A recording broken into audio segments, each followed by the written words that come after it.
Hello ladies and gentlemen, and welcome to Teesside for round 4 of the Vossener British Drift Championship and the Pro 2 qualifiers. Yeah, Mike, and what qualifiers it should be. We've over 60 drivers waiting to line up. Almost half of them are still in with a chance of getting a pro licence for next year. I just can't wait to see what's going to happen. But there's one driver, Mike, that we're all excited to see, and that is the returning veteran of Joe Doyle.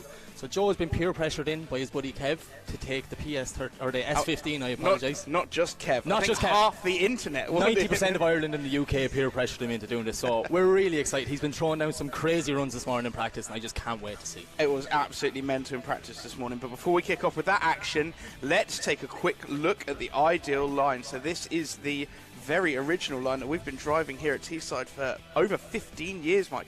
Over 15. The OG line is what we're going to call it for this weekend. So the judges want the drivers as fast as they can down to clip 1. They can use 3/4 of the track to do a weight transfer entry. From clip 1, they want them on a wide line pushing all the way out around the bank, through 2 and not lifting at all. Coming down the decline, going as hard as possible, and just before 3, that's where the judges want them to scrub off a bit of speed. But use an angle, Mike, that's what we want to see. Yeah, that's right, and then we head into 4, which is an outer clip zone. You want to be as wide as you can for as long as possible there, then a snappy transition in through clips 5, again an outside clip through clip 6, and then put the hammer down as we come through clip 7 and across the line. This graphic actually shows clip 8, but we have decided for safety reasons that we cannot use that clip today. We used it a bit yesterday, and a few things went wrong. So driver safety is the #1 priority here in the British Drift Championship. That is exactly right. So let's take a look at some of the drivers we've got today. We have up first. The first page who I'm excited to see is my good friend Josh Holdsworth. Josh is debuting his new MX-5 NC here, and yeah, I think he just wants to qualify, but he is very nervous.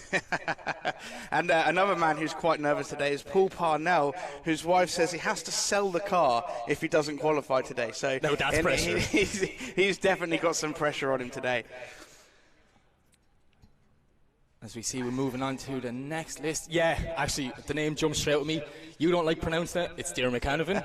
Diarmuid is here in his new PS13 and the ex-Ross Bar car, which the guys, did a little sale there between the rounds. So I'm excited to see what he's going to do this weekend. Yeah, and a driver that stands out for me as well, I always love watching driving, is Jay Wilding, because he is wild. He's just a wild man. Absolutely wild, and it's just very exciting to watch. Moving on there, the crazy drift kid is Archie. He's just, every round I've been here, he's blew me away. He's going to do something special, and he seems to always make it into pros, so hopefully he can keep that going this weekend. Yeah, on this page, Danny Maguire definitely stands out for me. He did very well, very, very well in round 1 in his R34. He's back in his S15 here today to prove a point. So we'll be back right after this.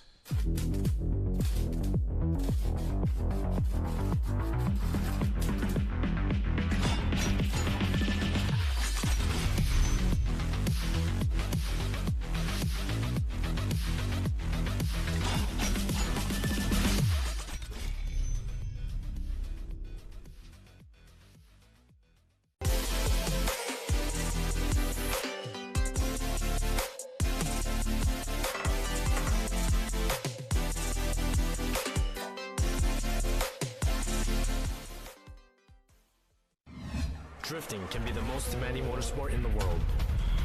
My name is Jun Main. The high RPMs required to keep my tires spinning and rubber burning are brutal on engine oil. That's why Lucas Synthetic Oil Stabilizer was formulated for performance on the track and the highway. Lucas Synthetic Oil Stabilizer keeps my power on for split-second decisions, making every shift and turn count. When it comes to my engine and engine oil, I give it every advantage with Lucas Synthetic Oil Stabilizer. We are Funk Motorsport, your heat management specialists. Based in the UK, we strive for perfection, developing thermal products trusted by professional race teams and drivers worldwide. Performance, protection, reliability.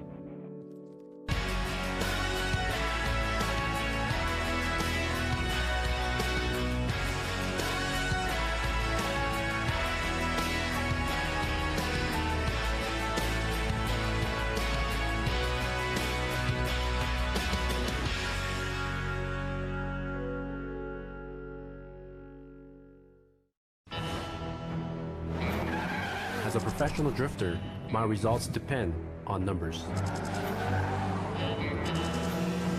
And making all this add up is one product, Lucas Octane Booster.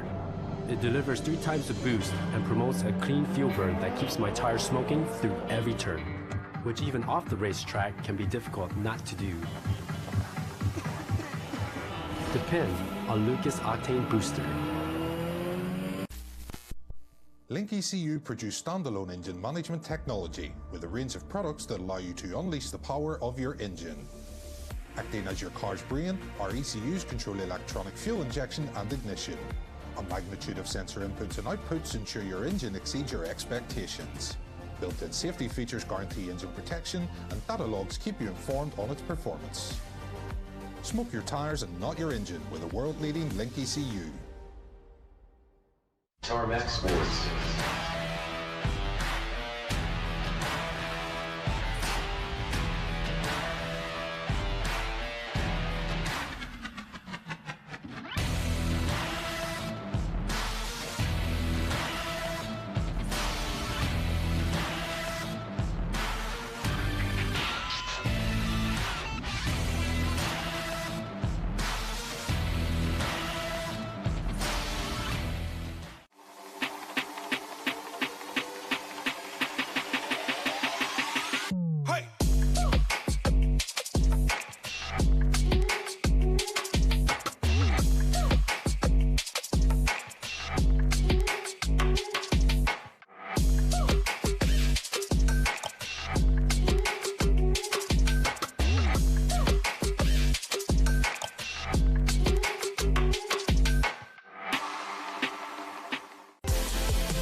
So here we are at Teesside, and the weather looks like it's going to hold off, Mike. Yeah, we've been looking at the forecast all morning, and it just keeps changing. And you know, we want to see a nice dry track. I think actually I might have just jinxed it by saying that. So it's going to pour down. It's going to bucket down. No, I'm thinking positive here, and it's going to be very sunny, and we're all going to get a tan. Well, as long as one of us says the other thing, it might go somewhere. Someone will be right and someone will be wrong. That's the way it always works. We just cover all areas. So up first we have Corey Manette, whose car is stopped in the burnout box already. Does he have a problem immediately? We haven't even started yet. And I was just about to say, I was watching Corey yesterday. He's one of the new drivers after coming up. He was on it. It's a cool car. He's a good driver. He was doing some serious chase runs yesterday. So I was a little bit excited to see how he got on, but hopefully, you know, it's only a small issue here. Well, this is a massive... Well, they're pushing it off. So that's definitely not a good start, Mike. If they've been pushed out of the burnout box, they wouldn't get the speed up for clip one, would they? Definitely not. No. Definitely not. Corey Manette came second place in Battle Royale, Driftland. He's been competing in SDC for 5 years. He competed in RDC in 2020. Driftland Bash in 2019, and he said if he finishes the weekend with all the body panels, he'll be happy. I mean, he has all the body panels, but I'm sure he's not happy because our recovery truck is picking him up. So, yeah, hopefully the guys can get that sorted and get back out for the second run. Yeah, that's not how we want to start this. It's not how we want to start this, Mike. Definitely not how we start it. Anyway, next up we have Dominic Gates warming up his tyres. Such a cool looking car, isn't it? It is. Nice colour. You should paint your 180 that colour, Mike. Gee. If only. If only. Who did it first? You or Dominic? I can't remember. It's a long time ago. So Dominic Gates lining up in his 1JZ powered S13. Just having a little look around the car, making sure everything's okay before we send it off. He looks confident. He looks happy. He's like, come on, let's get over it. And he is off the first run of Pro 2 qualifying. I like to judge the rest of the day on the first run, and it's looking very good so far. Fast. Yeah, nice wide line. I think he could have been a little bit deeper there into clip 2. He's going to throw a lot of angle onto clip 3. A little bit shallow using the handbrake to scrub off quite a lot of speed in through clips 4 and he's nice back on the 5. perfect line here now for the second half of the run, but our judges did say they didn't want people coming away from clip 3 early because they're missing the start of outer zone 4, and just came away a small bit early there. But look, for a first run, a first dry run, you know, we don't know what's going to be like by the time we get to the second runs. It could be a completely different track, so I'm sure he's going to be very happy with that. Let's just not think about it till it happens. Just stay in the moment and don't think forward. That's okay. Dominic Gates on his first run. We have no commentary info or sponsors, so what do you think of that lap, Mike? I liked it. Like, I'm sure there's nerves there, as we say. He was a little bit shallow on the bank at the start, but it's good to get a good one in at the start, get a score on the board and build the confidence. 67.67. 67.67 puts him in first position, Mike. It does so far, but we have, how many drivers do we have? 63 drivers. And we've 63 drivers, and I'm sorry guys, but this is the only one I wanted to see right now. We have Joe Doyle in Kevin Quinn's car and a dry track. This is going to be amazing. He was doing some crazy entries and he's going again. Go on, Joe. Big flick, small bit shallow there, but gets back out on the line, little twitchy. He's pushing it hard all the way down the clip 3, using small dab of the handbrake. He was using huge angles, Mike, to take off the speed earlier, which, you know, not a lot of drivers are doing, and it looks a lot cooler, and that's exactly what me and you want to see. Well, I thought he added the angle on a little bit too early up in the bank, and that messed him up a little bit for clip 3 as he came down. A bit shallow off there, and just a slight bit shallow through most of the run. Do you think he's holding back a little bit? Is he scared to damage? No, there's one thing I'm actually thinking now, looking at my window forecast beside me. No, it hasn't happened. There's a few drops after landing on the window, so we maybe could have a bit of a damp track, and as you know, between 2 and 3, it's actually coming downhill. That was the most dangerous spot when it was wet yesterday. There was no grip there whatsoever. So, but look, a 62.67 for Joe. He's going to be happy with that. It's a score on the board. I mean, I'm not sure he is going to be happy. No, he was talking. He was talking like 100-point runs there beforehand. I didn't want to, you know. Come on, Joe, you let us down there, man. Well, up now we have Ben Mears, 2JZ powered S14. And let's see what he does. A nice big flick entry for Ben Mears. A little bit of too much of a drag on the handbrake, scrubbing a little bit of speed, but he manages to get back up onto the bank again. And he throws down. Is he going to throw on a big angle into comes in? No, a handbrake drag now as he come in. I mean, these drivers are going to be seeing little spots of rain on their windscreen, and they're not going to be 100% sure, because if you come down that hill very fast in the wet, you're going to go into the You're tires. just going to over-rotate before clip 4, yeah. I wonder if the tiny little spots of rain are putting the drivers off. They're not sure whether the track's dry or wet. I think it's still dry at the minute. As you know yourself, Mike, that's the worst time for a driver. You'd either be fully dry or fully wet. That patchy half and half, that's just unpredictable. Right. But he is sponsored by TGR Motorsport, SCM Tuning and Performance Centre, Link ECU, Funk Motorsport, Bibba Kits, FMIC, Willfab Motorsport and Garage Whiff Bits. And he comes in with a score of 69.67, puts him in first so far. Up now we have Paul Beachy, my friend Paul Beachy. You actually went for a passenger spin with Paul yesterday. I went here. for three passenger spins with nice. Paul Beachy yesterday, and yeah, I mean, he's sort of listened to my advice. Let's see if he does it. He's got a lot more power than he had yesterday. Putting his foot down. That's literally just him putting his foot down. All right, okay. I was like, did they map the car last night? No, they didn't change anything on the car aside from him putting his foot down. And this looks like a much nice better run from Paul Beachy than we saw in practice earlier. He's keeping it sewn up together, a little bit shallow now. Can he hold it together as he comes over the line? He does, and that was a solid run from Paul Beachy. He's going to be happy, just, you know, get one complete. That's it now. You can relax a small bit. Yeah. I think it's a breather now. We've done it. I definitely think Paul Beachy will be happy with that run. He is sponsored by Zestino 11s and DY Engines. Paul Beachy, let's see what the judges thought of that run. I think the rain's holding off a little bit. 61.33, so the judges less impressed with that run than I was. Maybe I had a little bit of bias. I'm not going to lie. You taught him. Yeah. You gave him all the pointers yesterday. I am not going to say that I taught him how to drift. That's up now we have Craig Butterworth in the R32 Skyline. It used to be owned by Dean Crozier, so another Irish car making way over to the UK. Actually, it's a Scottish driver, but yeah, this car has a lot of power, a lot of go, and Craig has a wealth of experience behind him. As you can see, small bit shallow coming down the hill there, Mike. I think it might be a little bit damp.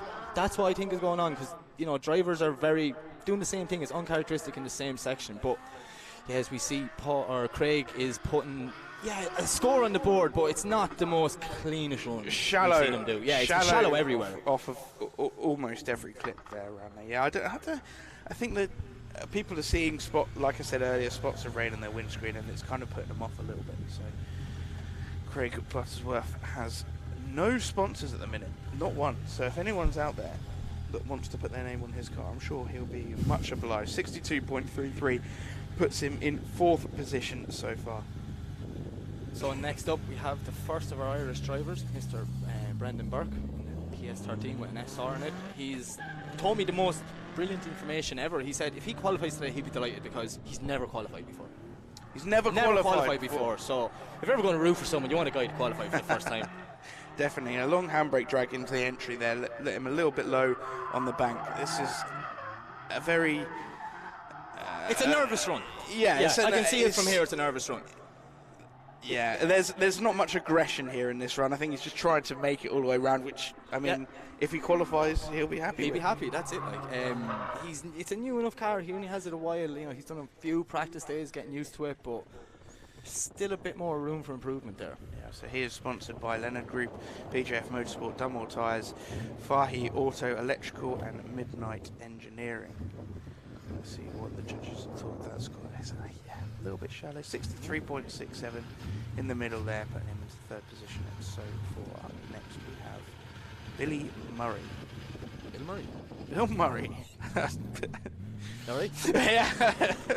I like Bill Murray. He's one of my favourite comedians. This V8 is so loud and so ignorant, but watch the angle he was carrying. I think it's wet out there, Mike, because they're all making us look like we're lying. Earlier on today and yesterday they were doing bigger entries out there. Yeah. Well, this car comes around at the top. It's a very bouncy back end on that E36.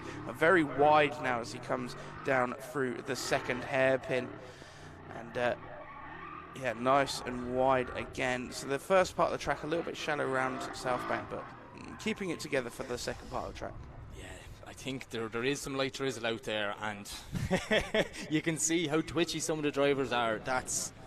You're just trying not to spin. You don't want to spin. You want to just connect the dots, get around the track and put a score on the board. Like I said, there's 62 drivers here today, which means 124 qualifying. Which means 30 drivers are going home. 30 drivers are going home. And it's raining. And it's raining. He comes in with the highest score so far, 76.33, puts him into 1st position. Up now we have Alfie Hunter. Alfie Hunter driving a 4-litre V8 S14. Yeah, he is. He came 4th place in the foundation, so that's how he got up here to the last round of the British Drift Championship. It's just such a cool looking car. I love that zip on the side of it. It's like, just zip it more. What's it showing me? We've seen that before. That's been on another car. What other car was this? It was the Driftworks car, was it? I think it might have been a Driftworks car, but this is a nice run by Alfie Hunter so far. He's doing exactly what the judge have asked. A little bit slow coming through there, but yeah, he's just trying not to let the car over-rotate coming into that last clip. That's all that is. So I think that was a good one in my opinion. And a cool looking car. A cool looking car. He is sponsored by Cowboy Crew. I'm going to go with that because I have no idea. So you say Mike, where no one can see it, so we say it matters. Thank Flock for that. Rice Motorsport, Insurance, Garage D, and a Geo by Luke Cyclone. He comes in with 71.33, putting him in 2nd position so far. So up next we have Ashley Jones. Ashley Jones, part of the lunatic Jones family. And I think he's not going to hold back on this. No.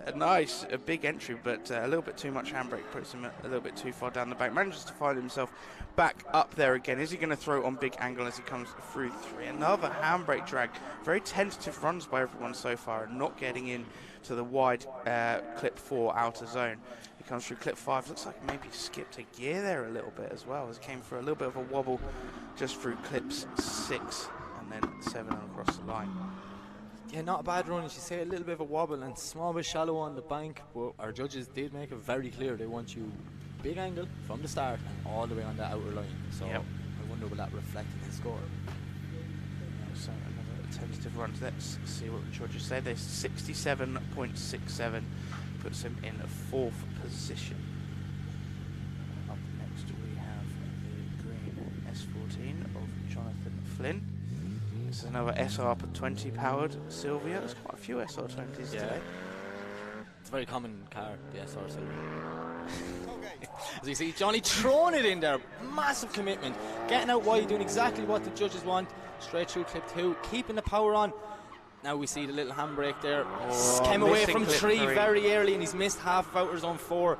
That is a big penalise from the judges. So back on the line, pushes wide. See that bit of concrete on the outside, Mike? The judges were telling me that if their back wheels are on that concrete from start to finish, they're going to penalise them because technically they're putting 2 wheels off. Yeah, I think they're allowed to just cross onto it as just at the end. At the end of it, just where the clip is. But if they're on before the last clip, then they're going to be deducted heavy. Yeah, and the reason for that is it's going to be pulling them too close into the next apex, making it difficult for the chase driver when we come to battles. Yeah. But he is sponsored by Johnny Flynn Heating and Plumbing. The Tyre Box Heating Engineer Supplies Limited and WRC Controls comes in with a score of 61.67, putting him in 9th position so far. Up now we have another old school driver of Andy Arnott. Andy Arnott lent this car to Matt Stevenson. That's why his name, you can see on the side of it. His car isn't working, and he's yeah, that was not Andy. Andy didn't crash it, Matt did. You see Andy throwing it in there, a little bit shallow. It's like he went for the big initiation and then just backed out the last second there. Yeah, I think the drivers are thinking it's going to be a little bit more slippy than it is. Oh, and a big straighten and re-entry there for Andy Arnott. Finds himself completely the wrong part of the track there just before initiation. Hitting the clipping points just about now as he follows the track, but very shallow. Sounds like a lot of rev limiter. Needs to do an upshift there for Andy Arnott. Yeah, it just seems like the drivers are not used to what they're practicing. Basically, they're coming in fast like they've been doing yesterday and this morning, and now the track has changed completely. So Andy Arnott, he is riding solo with the backing of Learn to Drift, which is his company. Let's see what the judges thought that score. 53.67, so missing quite a lot of clips there. Puts him into 11th position so far. Paulus Senekis. Yep. I'm going to go with that. Sounds good to me. Sounds right. In this lovely red E46 BMW. It's very shiny. It's polished as well. Yeah. Guys, you're giving a buff there just yeah, qualifying. Really. Yeah, really nice shiny car. Let's see if that makes a difference to his driving. It does. Nice big entry, nice angle as he initiates, but finds himself a little bit too low on the bank. Can he pull it back down as he comes into clip 3 and throws on the angle to knock off the speed again? But too much speed, too much angle and too little speed brings him away from the clipping points. He's back on the clipping points now for the second part of this run. But I fear he missed too many at the start of the run to get a decent Yeah, start. he just pulled away from clip 3 too early and just completely didn't go near zone 4. And like, if you were in briefing this morning, Mike, you would have heard them say they oversaid that that's probably up there one of the most important parts of this track. Yep. Well, he missed that, so that's not gone particularly well for him. He is sponsored by Justin's Autos, LT Print, AM Media, and G&G Services. Comes in with a score of 60.33. These drivers are going to have to start pushing a little bit harder, Mike. 30 of them are going home today. It's killer be killer out there right now. It is like when over half the grid can go home, you know, you're worrying. But here we go. The moment we're all waiting for it, Mr. Josh Holdsworth in his freshly built NC MX-5. Josh with a nice initiation. Doing fairly well. You know, he's up there. He's not all the way out there, but he's not too low down either, Mike. Bit of a handbrake drag, gets on the wide line, fills zone 4. This is not bad from a very nervous Josh, because I was talking before qualifying. Man, he is nervous. Josh is always nervous. Yeah, Josh is nervous just thinking about anything, so bring around a spider and you should see him. Not a bad run there from Josh Holdsworth. Could have been a little bit deeper, but I think that's fairly solid for his first qualifying run. He is sponsored by Mobile One, Moorfield Motors, Link ECU, Tyre Box, and Strom Wheels. I think he would have got a haircut for a picture right now. I don't believe in haircuts. Oh yeah, sorry, I'm talking to the wrong guy here. 65.67 puts him into 6th position so far. Right, who's next? Here, now. The most jazziest car on the grid. Is it the jazziest? It's up there now. It's got to be close. The S15 of Colt Harvey. Nice initiation from Colt Harvey. Quite late as well, making sure he's got enough speed to get around the bank. It comes away early from clip 2 into clip 3. Nice and deep now. Well, I thought he was going to go nice and deep into clip 4, but came away a little bit early as well. He's getting into the clips, but just not as deep as we'd like to see. A little bit of a straight in there as he comes over the line and finishes his run. Yeah, not a bad run from Cole. One or two areas you said, like you can see there now, he pulled away from zone 5 now a bit look at the FPS drone replay that we've got. Oh, that cut off short. I was excited to see that. So up. So Colt Harvey is sponsored by XDR Racing. Phil Randall at Endless Welding, and he comes in with a score of 63. Puts him in 8th position so far. Callum Turpey, LS1 powered E36. Beautiful looking car this is as well. If you get a chance to go around, have a look at this E36 because it is lovely. So big initiation. Smokes through clip 1 on that wide this line. is good. Clip 2. You know our judge is going to be loving this. Comes down. Can he throw on the big angle? Yeah, Nearly does. Dab, keeps it out, gets all the way into zone 4, fills it the whole way around. Nice snappy transition, exactly what he's asked to do. Out wide, but not on that concrete. I think our judge is going to like this one, Mike. This is the best run so far for sure. You heard it here first, guys. It can't not be the best run so far. That he's hit every single clip, nice and deep. Could be a little bit more angle in a few places, but we're being picky here. Look at that drone replay as he comes. Yeah, the drone replay is so cool, isn't it? Yeah, and he's so coming onto the concrete just at the end of the run, like the judges wanted. Callum is sponsored by CMT Contractor, KD Customs, 59 North UK, and Max Speeding. I think the judges are going to be quite impressed with that run. Let's see what they say. Normally when we say stuff like this. 82.67. First position so far. Yeah. That's it. Just know that's what you got to do. Yeah, that's a good score. That is a good score. I think that might see him. That may see him through. We don't know. I hope so. Well, up now we have Ames Hill in a Nissan R34. Beautiful R34 this is. It just looks so cool. Well prepared car. Yeah. Nice initiation from Ames there now. Gets clip 2. On the power, keeps it pinned. Probably a little bit more of a handbrake drag than we would like to see, and left clip 3 early, but that's a big car, Mike. It's a hard thing to throw around, you know. Yeah, just shallow on clip 4 and clip 6 there. It comes across the line, hanging off the limiter on that. Sounds amazing. It does sound good. It really does. We're sponsored by a Farstar Zestian driver program. Let's see what the judges thought. I mean, I think it was a little bit shallow. She came away from 3 a little bit early. She left half of the zone 4, 60.33, which will put her into 14th position. So a bit of work to do in the second run, but plenty of talent there to do it, Mike. Indeed. Now this is a man I'm rooting for because I don't want him to sell his car. Or I love to get divorced. I love to see him at events. He's a really nice guy. Paul Parnell in this 1JZ powered E46 compact, done some blinded runs so far, and this looks good as he climbs up onto the top of the bank and fires it down into clip 3. Can he hold it? It does. Goes through clip 3 quite nicely. It could have been a little bit wider through clip 4, but this is not a bad run by Paul Parnell. A little bit too much on the handbrake as he comes around the last corner and finishes up his run. A nice, tidy, solid run by Paul Parnell. He said he put a new single turbo conversion on this just before this event, and it seems to be working very well. So he is sponsored by Evolution brand clothing, Maps Motorsport, and Wheel Miracles. I thought that was a pretty good run. I'm rooting for him, so I'm a bit biased. A little bit shy in a few clips, we'll be honest, but not bad. Not bad at all. And the Joes with the score, 71 points, puts him in 4th position. Next we have Philip Kenner. Yeah, Phil's just been having some issues with the car. He's just not really playing ball with him this weekend, but he is confident that he has all the issues sorted, so I'm excited to see what's going to happen here. See, a very slow entry, handbrake.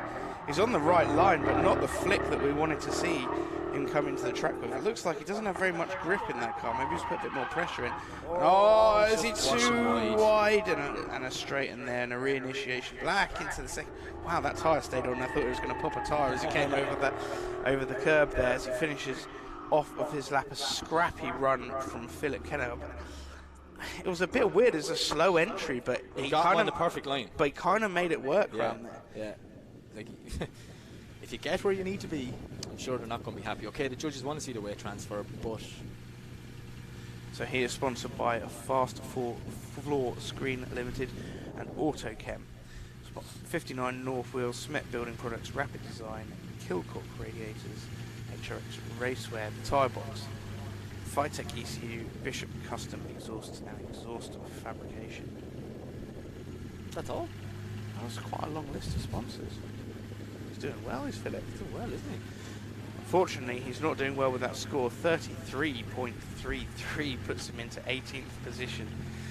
He's definitely going to want to try a little bit harder than that. I think that was the wheels off that took so many points off. He dropped of 2 that wheels score. off zone 4 there, so up now we have Matthew Roberts in this S50 B30 Turbo. he's a fire-breathing dragon on the side of his car as well, so that's definitely style points in my eyes. Oh, Wow, look at the angle. Completely ends up in the wrong part of the track, but man, did he snap the angle fast there.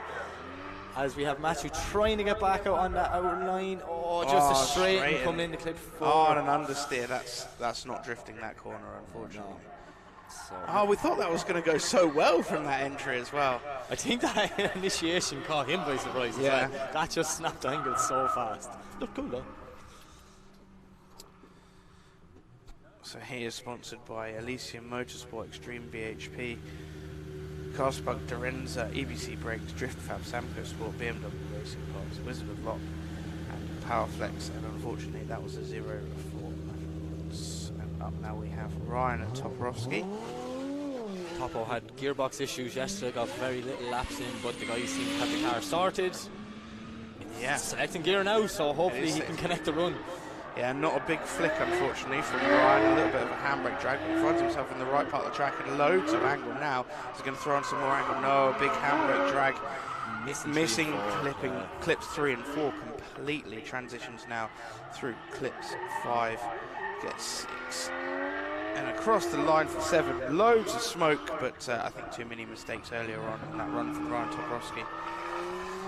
Yeah, the first half was just a little bit scrappy. Second half, though, he cleaned it up and went very well. So he is sponsored by Yellow Speed UK, OP Oil, 720 Wheels, and Hell Performance. As we await Ryan's first score from the judges. 53.33 puts him in 18th position so far. Up next we have the Drift Smurf. The official Drift Smurf. The official Drift Smurf. He got the blue tick and all. Is there an unofficial Drift Yeah, Smurf? there's fake ones out there, but they're not official like this guy. This guy's the real deal, ladies and gentlemen. Matthew Holder in that little E36 compact. I love an E36. Look at that! What an entry, ladies and gentlemen, from Matthew Holder. This is a brilliant line so far. If he can hold this together, this is going to top qualify. As he comes deep into clip 4. Will he get marked down for that? He got back out on the line, you know. He maybe dropped one wheel, but I don't think it should be too much of a deduction. I really hope not. Oh, it was quite wide. I think it was quite chaseable line, but he's just trying to carry all the momentum. As you know, Mike, when you're in the compact, you can't slow down. That is exactly right. I mean, he had a lot more power than I did, but he's using it very well. Yeah. I like that run from Matt Holder. I know he made a little mistake there, dropped some wheels, but I thought that was a very good run. He's sponsored by Link ECU, Custom Wheel Fab Dash, Rear Rad Custom Drive Shafts. He has 76, Mike, and it puts him in the 2nd position, so he's going to be really happy with that run. Yeah, very happy. So up next we have Mike Jackson. I'll try and keep all my Mike Jackson puns minimal this weekend. I won't start off with one. I paused there, just waiting for the first pun. I've that many in my head. Wow, nice entry from Mike Jackson, very fast as he comes from Southbank. This is plenty of pace. As he comes firing down into the first hairpin, shallow on the clip, makes it all the way around. Clip 4 transitions nicely into clip 5, a little bit shallow now through clip 6 as he runs the edge of that concrete line and across the line. There's a distinct lack of smoke as he finished that lap. Yep. Is it starting to rain? This is the joys of the two of us. No, we're dry and we're in our trailer, so we don't want to fill out with the rain either, but yeah, we don't know. the raindrops on our window in the cabin have got bigger. Yeah, so that's what we'll judge it off. Yeah. Unless someone's there throwing water just to mess with us. A possibility, a probability, in fact. Yeah. Some of the guys around here, they love messing with me and you. 68 puts him into 7th position so far for Mike Jackson. And now we have Craig Barber, E36 BMW 1 UZ Turbo under the hood. Craig leads the line. He's going to use all the track for the big initiation. The wipers are on out there, Mike. There's very little smoke. As soon as I say that, of course, smoke comes from the rear tyres. But we can see it's damp by how twitchy the car is coming down the hill there and into clip 3. Holding it together though nicely, very Craig. well. That was a very nice run on for four. A little tiny bit of a straight in there and a re-initiation in through clips 5. Made him shallow on 6.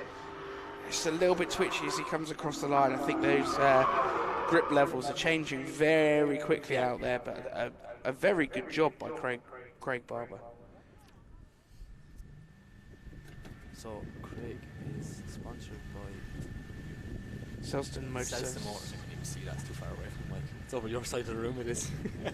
And mainly Vans. Comes in with a score of 66, putting him in 10th position so far. Now we have Josh Goodall. Josh Firefly Speed Shop 350Z. Josh Goodall is probably the only guy for 2 days that has been wishing for this track, so he's probably happy right now coming in. As you see, he's going for the weight transfer. Oh, big entry, very nice. All the way out to the outside. Can he keep that tyre on the rim? Is it still on? Oh, we ran that curve very hard. I think the tyre is still on the rim as well. How it's Brilliant. dead on. I was expecting to go there, but Josh is connecting this run together. Didn't let that wheel drop upset him too much. Pushed the back out, clip 6. Yeah, he's doing exactly what the judges asked in the second half of this. Just that one little drop. Now, would you call it a wheel drop? It was just very so slightly, but only very slightly. Yeah, I think it's getting the smoke levels are dropping. I think the grip is starting to run out for these drivers out here, which is very difficult going into that first corner. They've not practiced in the wet at all. It's a new track. It literally is a new track. That's what they're learning right now. And you're learning it in qualifying with just 2 runs to get the best score you can. That's right. Josh Goodall is sponsored by Firefly Speed Shop, Mac and Big's Workshop, The Sweet Spot, Rymax Lubricant, BD Media, SK Visuals, and K98 Media. And he got a score of 61.833, 0.83 for 13th position. The 1J36 big initiation. Like, yeah, you can see there's no grip from clip 1 there whatsoever. The car is just washing so wide, but Dave did a great job to hold on to that. Following the outside line, big handbrake drag into 3, but I think at this stage now with the track conditions, it's probably all we're going to get. Filling out our zone 4, transitions through out wide, staying off that concrete and following the line all the way around to clips. Just a straight before clip 7. Did I just jinx him there? Probably. I probably did, yeah. Definitely my fault. Sorry, Dave. I apologise. Yeah, the track conditions are definitely getting a lot slippier now. He is sponsored by NWMF Powder Coaters and Auto Service Buckley. With Craig. Are we going to see more rain, or is it going to ease off? Well, I've been hoping for dryness. You've been saying it's going to rain, so it looks like you've more pull around here than me, Mike. 52.33 puts him into 23rd position so far. I don't want it to rain. It's the worst thing ever. It's the worst thing ever. We want smoke, dry, big angle skids. Chris Parnham up now in this RB25 powered S14.5. He is definitely not shy on this entry. Look how wide he is. Can he hold it on the track? He does. Came off the bank just a little bit too early. I think the grip levels caught him out there after that initiation, but he gets back out on line, smashes clip 3. Just a small bit shallow for the start of clip 4, but gets in for the rest of the zone. Transitions back, lovely transition through 5, all the way through 6, and it's not a bad run from Chris. I think he came in with the track still fully dry, and then realised very quick it's not the same track he was on this morning. The grip levels have definitely changed. You can hear the rev limiter as he crosses the line there. It's just on absolutely bouncing off of it, trying to keep the wheels spinning. I was going to read out his sponsors then, but he doesn't have it. If anyone wants to sponsor him, I'm sure. These guys Sure, are it's giving open out to for us that we sponsorship. didn't talk about, but they didn't tell us what to talk about. So I'm not a mind reader, Chris. 69.33 puts him into 7th position. So who do we have up next, Mike? We have Will Gibbs up next. Another jazzy looking car. Very jazzy. Jazzy, that's the word I'm going to use. You like the word jazzy? Jazzy. You like jazz music. Do I? Just making up News, facts. news to me. Wow, this is a good entry. Can he hold on? He holds on to it. Look how wide he is. And this is plenty of pace considering the lack of grip levels. And he fire it down in through clips 3 and now very wide through clip 4 as well. If you can maintain the transition, there's still a fair amount of speed on this car. Slowing down now. They've got plenty of slow down, so the grip levels definitely have changed for that second section. Once you go from 3 to 4 onto 5, it's like a completely different track. Yeah, there's loads of wheel speed and not very much momentum. They're struggling to pick the speed back up again out of the hairpins, which means there is a distinct lack of grip. Right, he is sponsored by Envirotrack Cement and Lime Stabilisation, Collins Earthworks Limited, Skid Risk Drift Team, and Yen Speed. Well, I thought that was a very good run, so let's see what the judges thought. 79.67. They agree, putting him into 2nd position. Risk reward with that initiation. Yeah, the judges 100%. obviously like that. How he held on to that, he was so close. For a split to getting second, I off the thought track. he was going up the grass, like, but he held it perfect line. Up now is Jamie Lundy, and he is not scared of putting his foot down. As he hams off, backs off a lot just before initiation. Now on a nice line now, very nice and wide, but a little bit for tentative initiation there. Can he hold it together? Coming off the track nicely through clip 3, very deep in through clip 4, but I think he just about held it on the track there. As he comes through clips 5, 6. Nice and wide, enters the concrete a little bit early through clip 7, but straightens him up a little bit as he comes over the line. Jamie was using all the track limits there. Like, anything he had, he was using. Yeah. That's just momentum again, driving the BMW. And he is sponsored by Carlton MOT Centre, Dunlop's Auto Shop. Another good run. Another good run, yeah. Which is surprising considering the track conditions are getting worse. I think the way he It's getting backed darker off outside. the run-in was because of he felt the grip levels on the way up going, ooh, this is loose. Well, the judges disagree with me, and that's a 54, putting him into 23rd position. That shows how much we know. We're just mere commentators. We're just mere commentators, Mike. Up now, Arik Laniak does some absolutely mental runs. It should be called Arik Lunatic, in my opinion, Yeah. because he just is crazy. Look at his massive flick. Can he hold on to it? It's almost backwards entry. Oh. I think the grip levels definitely surprised him from what he was doing, because he was doing them entries in practice Yeah. and pulling them off, but yeah, when you go into a damn track, it's just not the same. You see, Arik's it's really really struggling struggling. now to keep that Sora on the track. I mean, that's a big, heavy car, that Sora. You're going to have to do a lot of work to control it in the wet, especially when you come in with that sort of pace. Yeah. So I wonder, will they give Arik a score? Probably not, I'd say. 2 wheels off. It's going to be marked down heavily if he gets a score at all. He is sponsored by AR Car Servicing, also assisted by M&M Engineering and Christy Carpenter. Yeah, look, just deep again, over rotates, straightens. He's really struggling to keep the car on the track. Yeah, you can just see like the back of it is just trying to twitch everywhere. Like, it's probably such a handful to drive, such a long car on a pin damp. Well, let's see if judges give that a score. They're having a conversation about it anyways, so. They definitely are. Yeah. Definitely discussing this. I haven't seen the judge fly out the tower yet, but it is early days. They just want to see this again, see how many wheels. 2, I think. 2 and a bit. 2. It was only 2.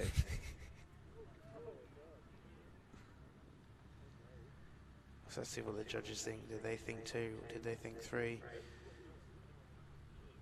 Are we going to get a score? They're still arguing over it. No, it doesn't get a score, unfortunately. Too many mistakes from Arik. Which is disappointing, because that was commitment. Yeah, it definitely was. Next we have David Jackson. He's 13. Yeah. Like, I can't say much about their driving because I've watched them drive for a day and a half in the dry, so it's completely new again. It's like Friday morning. Whoa! Just, yeah, as soon as it snapped down there, Yeah. I think a lot of drivers, if you know, or spotters, should I say, if your driver's in that queue, you should be talking to them, telling them that it's slippy at clip 1. Yeah, look at all that gravel just coming out of the back of the body kit. Dave Jackson's car, as he will drive around the rest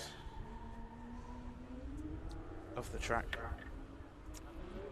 I think the drivers are going to really struggle now. Yeah. All their spotters need to be on the micro. Yeah, they need to tell them now. On the radio. It's not what you were driving in this morning. Don't enter as fast as you were entering this morning because it's going to go very badly. Everything you've learned already, forget it. And he was sponsored by JD Motorsport Engineering, Glossworks, has a score of 0 up now. We have Matt Smith in this S54 powered E46 BMW. And that was a lot of throttle I heard going past it. But he enters very early and can he hold on to it? Wow! Now that is exactly how to deal with this. Yeah. Don't back off at all, just enter much earlier, and look how well he is managing dealing with these weather conditions. Matt Smith on a beautiful line, so wide. If he can keep this transition getting a little bit tiniest bit shallow, but and considering it really is raining now, this is a fantastic run from Matt Smith. You can see from here there's no grip on the track whatsoever, so like a credit to Matt. Just to connect the dots, put the run in, but just to come out with that initiation so early, that was absolutely brilliant. Very good run by Matt Smith. I actually went out in his car as well yesterday. Did you, yeah? Yeah. Did you do a lot of fun yesterday? I did. I was doing all the work. Now he is sponsored by Volkscraft, Exeter Limited, Volkswagen Group, and Alignment Specialist, Health Performance, Travel Executive, Airport Transfers and Chauffeuring, and he gets a score of 83, currently putting him in first position, and in my opinion that is well deserved, Mike. Yeah, definitely. He is going to be very happy with that, so now he's a confidence builder for the next one. Definitely. Come in faster, Matt. Now we have Petros Theodoros in this absolutely insane E30 BMW. Is he going to enter early? Can he hold it on the track? He does as well. And look at the angle he maintains when he drops down the bank using it. There was just no more lock there to try and push him out further, so that he was going where that car was going, that was it.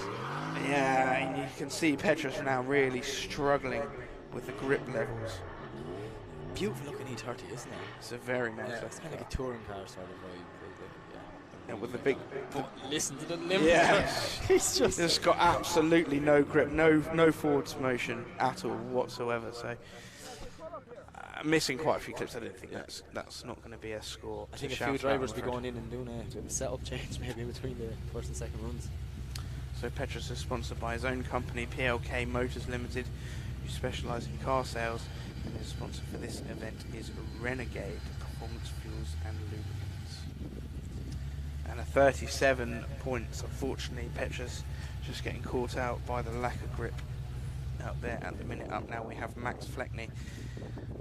Well, Max still has his quarters on, so he still has his quarters on. I was going to say he obviously hasn't had time to do the modification he was talking about. So Max has told us if it rains that he's going to take off his quarters, cut the quarter panel, and put 265 tyres on the back of this K70, which is insane. Yeah, but he doesn't look like he's struggling for grip. This is fast from Max Fleckney as he comes right round the outside of the wind. Can he hold it together? Does come through clip 3, but it was quite shallow angle. Nice and wide through clip 4 now. They do a snappy transition now, tentative transition. Very tentative transition. Yeah, I wouldn't be doing snappy transitions in this weather either. So. You're facing the wrong way before you knew what happened. That's not a bad run for Max. He came in fast, did what he had to do. Okay, came away a little bit early in 3, but I think track conditions out there are playing a massive factor. He is sponsored by A&F Motors, RJ Motorsport, Musworld Motorsport, Kempston Limited, Haltech ECU, Tucked Automotive, Tyre Streets UK, and Billy's Speed Shop. And he comes in with a score of 74.33. Not a bad score at all, bringing him into 6th position. He's definitely going to get the grinder now and cut the back of that car. Yes, I need more grip. I can go faster, I know I can. Up now we have Sam Nolan. Sam top qualifying on the last round. Yep. Saturday. Oh wow! He's coming in hot. He is. You'll feel it right now how hot it is. He flicked and then he just had to back off a small bit. Running that outline, exactly what the judge asked. But you can see very little grip as you're coming down the hill there. Missing clip 3, gets back in halfway through zone 4. Yeah, it's just the second half of his run compared to the first half, he's just changed his approach completely. Yeah. First half is like, I'm going to top qualifying.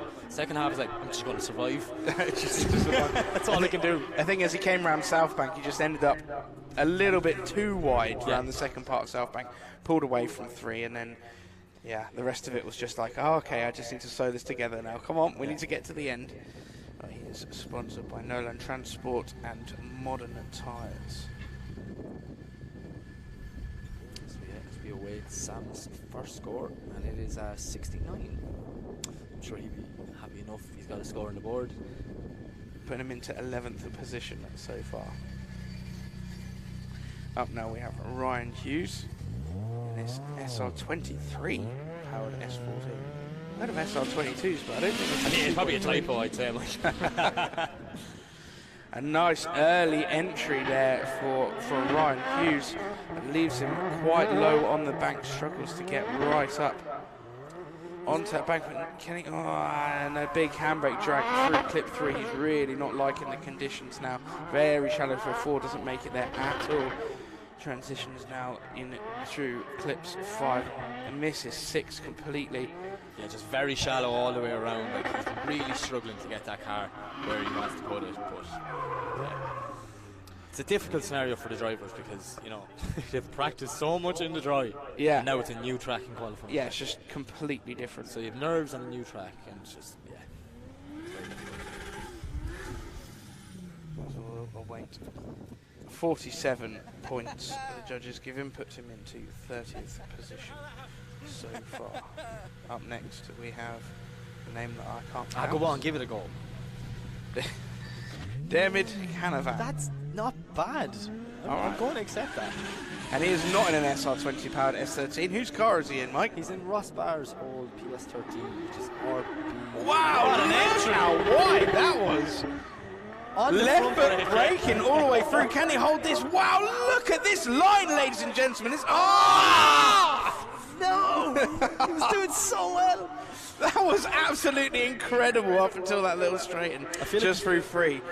I feel like Mother Nature's robbing a good qualifying from us here, Mike. Yeah, I just couldn't believe he was holding that line. It was absolutely amazing. It shows what you can do if you left foot brake all the way around that corner. Really getting the grips of that car in such a short space of time. Yeah, this is his first event in this car. Has he done any practice in it? He did a practice day yesterday, isn't it? Is that it? Pretty sure, yeah. that is gelling with the car. Yeah. That was very impressive. Just one small mistake there. And it's the same spot. It's just coming down the hill into 3. The start of the decel zone. It's just very, very slippery. It's very difficult because the water sort of pools there and it's a slightly more slippery.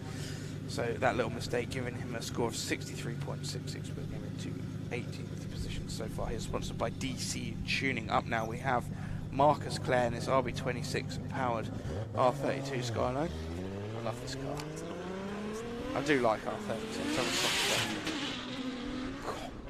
Yeah, that gear change as he came past the... It made our trailer shaker, Mike. That was absolutely mental. Initiation. Wow, look at this line as well. He's running the top of the bank. Here he comes into the danger zone. You see there's no grip. The car's like twitchy, but he does a good job to hold it. Out nice and wide, filling all of zone 4. It's exactly what the judges want to see, Mike. This is very impressive from Marcus Clare. I don't think anyone's going to give us that snappy transition like they were asked because it's just... Oh! Should we not talk during the run? Is it us? Why? Is it the track or is it us? I'm not sure anymore. I literally have my head in my hands. What is it? The hard work was done. The hard work was done. Yeah, he's going to be upset with that because Marcus was putting down some serious runs this morning.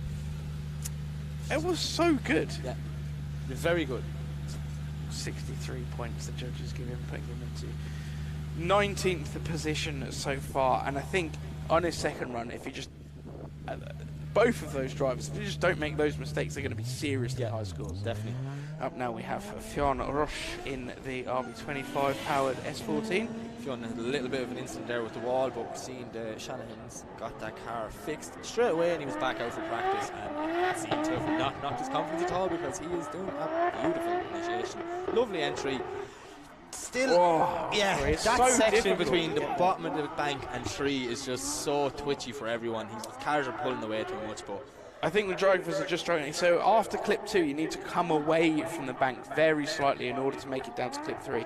And I think with these grip conditions, the drivers are just finding it so difficult to pull away at that point that they're just sitting on that outside line, and then they can't get it down. The car's kind of starting to over-rotate, so they have to pull out with that a little bit earlier, and they're just not filling zone 3 like they should be. That is right. So Film is sponsored by FR Services.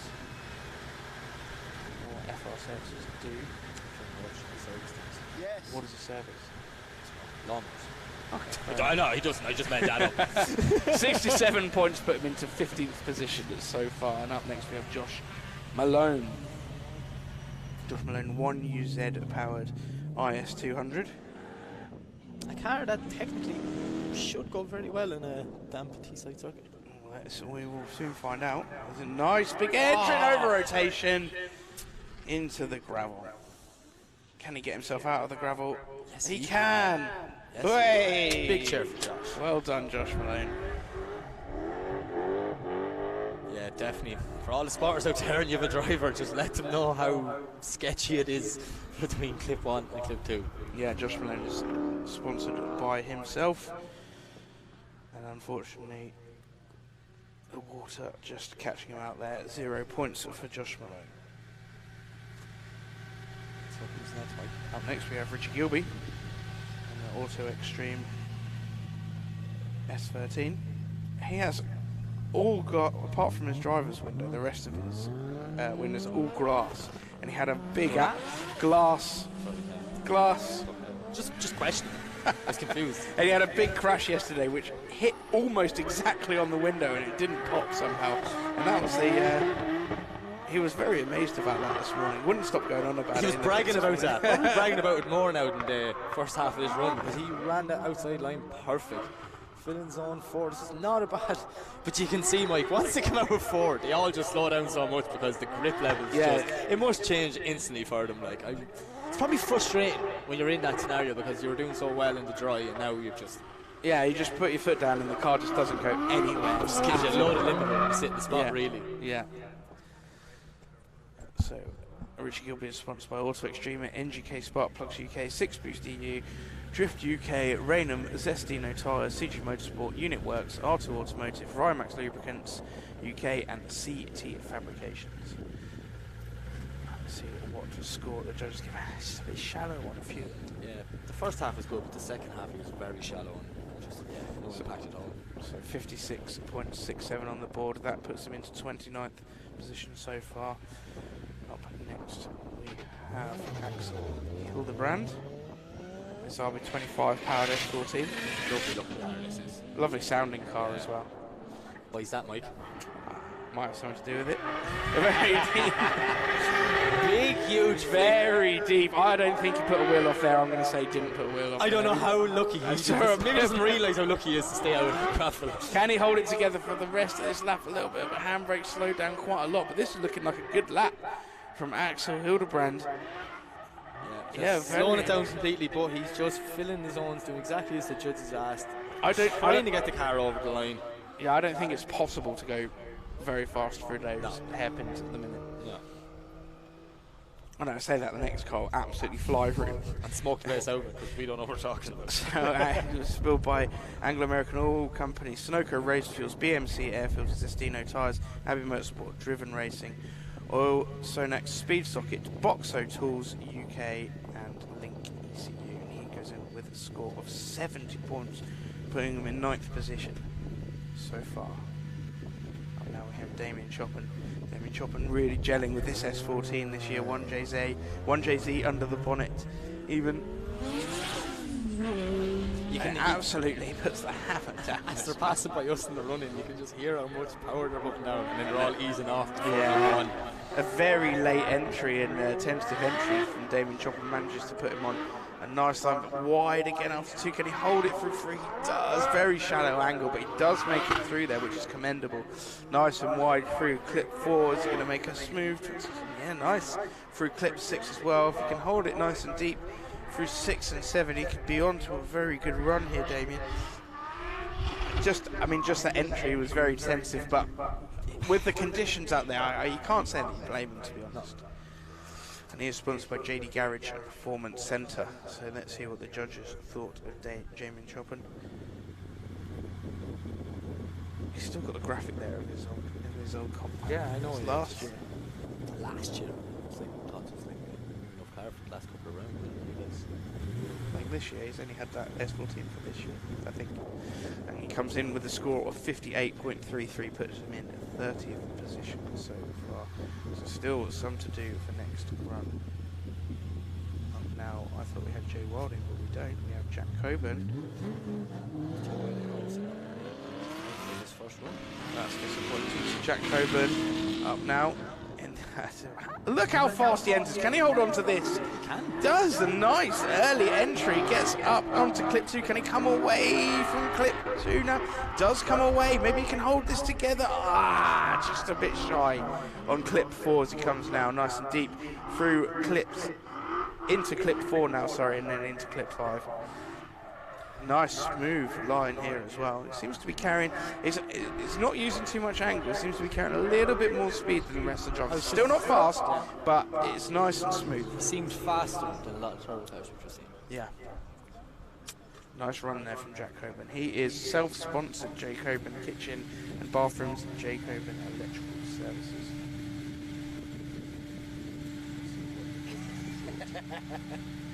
That run, they were impressed as well. 72.33 puts them into 7th position so far. Nice score on the board. Good luck for Jack. Up now we have Mars Moir in this M3 powered E46 compact. Now, I think this car is going to do very well. This is quite suited to this weather and this track. Wow! A 360-degree entry onto the grass. The car would do very well, I'd say, Mike, but I don't think the driver was ready for what was about to happen there. He threw it in massively, and just unfortunate when I thought that was going to be, he is actually going to hold on to a 360 entry. It wasn't a scored high, mind, but it's brilliant. It would have been cool for us to watch, yeah. So, yeah. Miles just doing the most intelligent thing you can do in this scenario and just feel out the track and kind of be prepared for what you're dealing with the next time. Yeah. Maybe run into the pits, do a quick little setup adjustment for the damp track. Yes, take all of the pressure out of the back tyres. He's sponsored by MCM Car Sales, Chassis Alignment, Matthew Morrissey, Paintless Dent Removal, Number 8 Clothing, Brayhead Taxis. Look at this 360 as he comes in onto the grass. It is so wet out there. Foz Body Sports, Foz Alloy Wheels, Borgwin Sons, Carruthers World Services, and Road Rage Graphics. And unfortunately, that's 0 for Miles. He did a nice big spin. And that's the first spin we've seen, actually, isn't it? Yeah.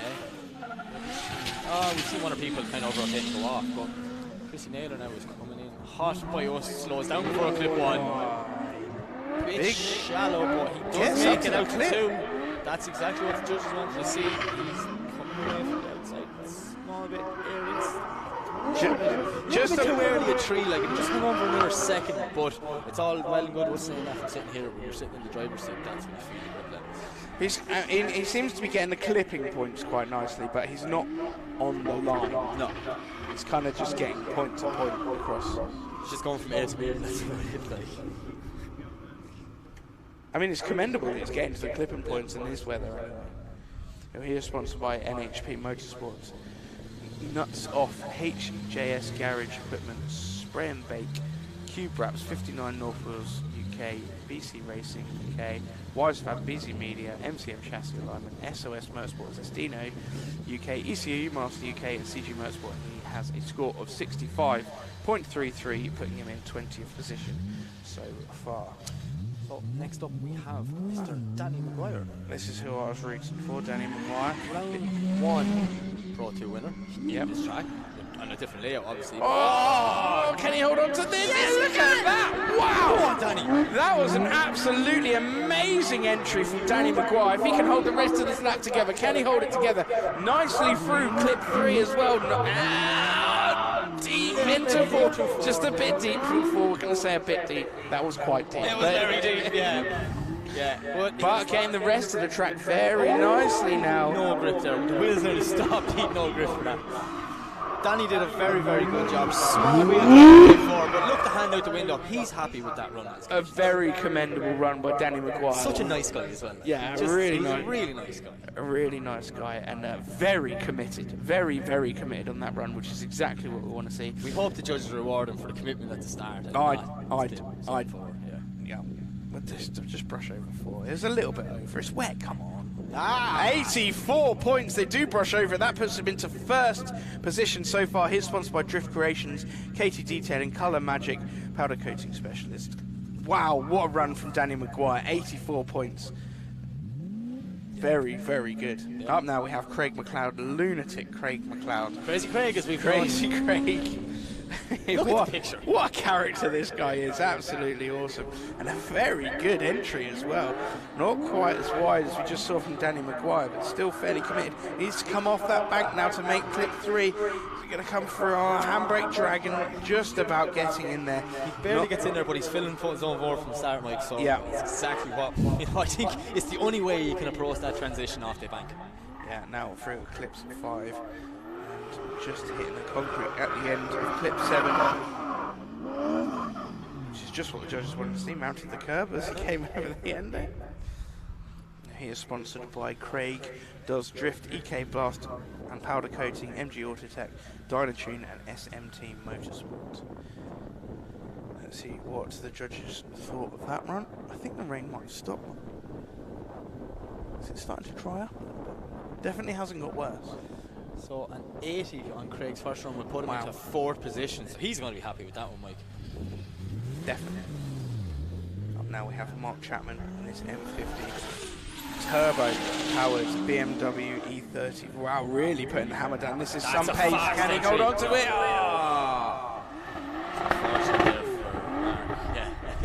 Dived straight back into the run again, though, as if nothing's happened. Maybe they didn't see it. Yeah. If I just go straight back into the run, no one will notice that I had 2 wheels off. That's a long track. They might forget what the first half.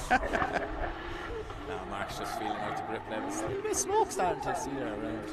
Yeah, I think it's stopped raining. I think it might start to dry up now. Should just open the window and send a dove out. Let that dove come back and give us some information. A dove. Do you have one? I have one here in my pocket. Yeah, I always carry one around with me. So Mark Chapman is, that's probably a 0 there for Mark Chapman, unfortunately. He's sponsored by Evolution branded workwear, TTV Racing and Mapped Motorsport. So disappointing because the rest of the run was amazing. And it's commitment. It's the second E30 Touring we've seen, which is rare enough. And both of them did very fast entries compared to everyone else. So, yeah, E30 Touring there. Judges are deliberating again now. Is there a score or is it a 0? In these conditions, you'd rather some sort of a score rather than no score. He does get a score, 39.33. Not a high score though, unfortunately, puts him into 41st position. So next is Owen Atkinson in RX8. I've said there's plenty. It's competitive. Owen, very shallow there in the first half of this run. He's not getting deep up the bank, but does well to get it back.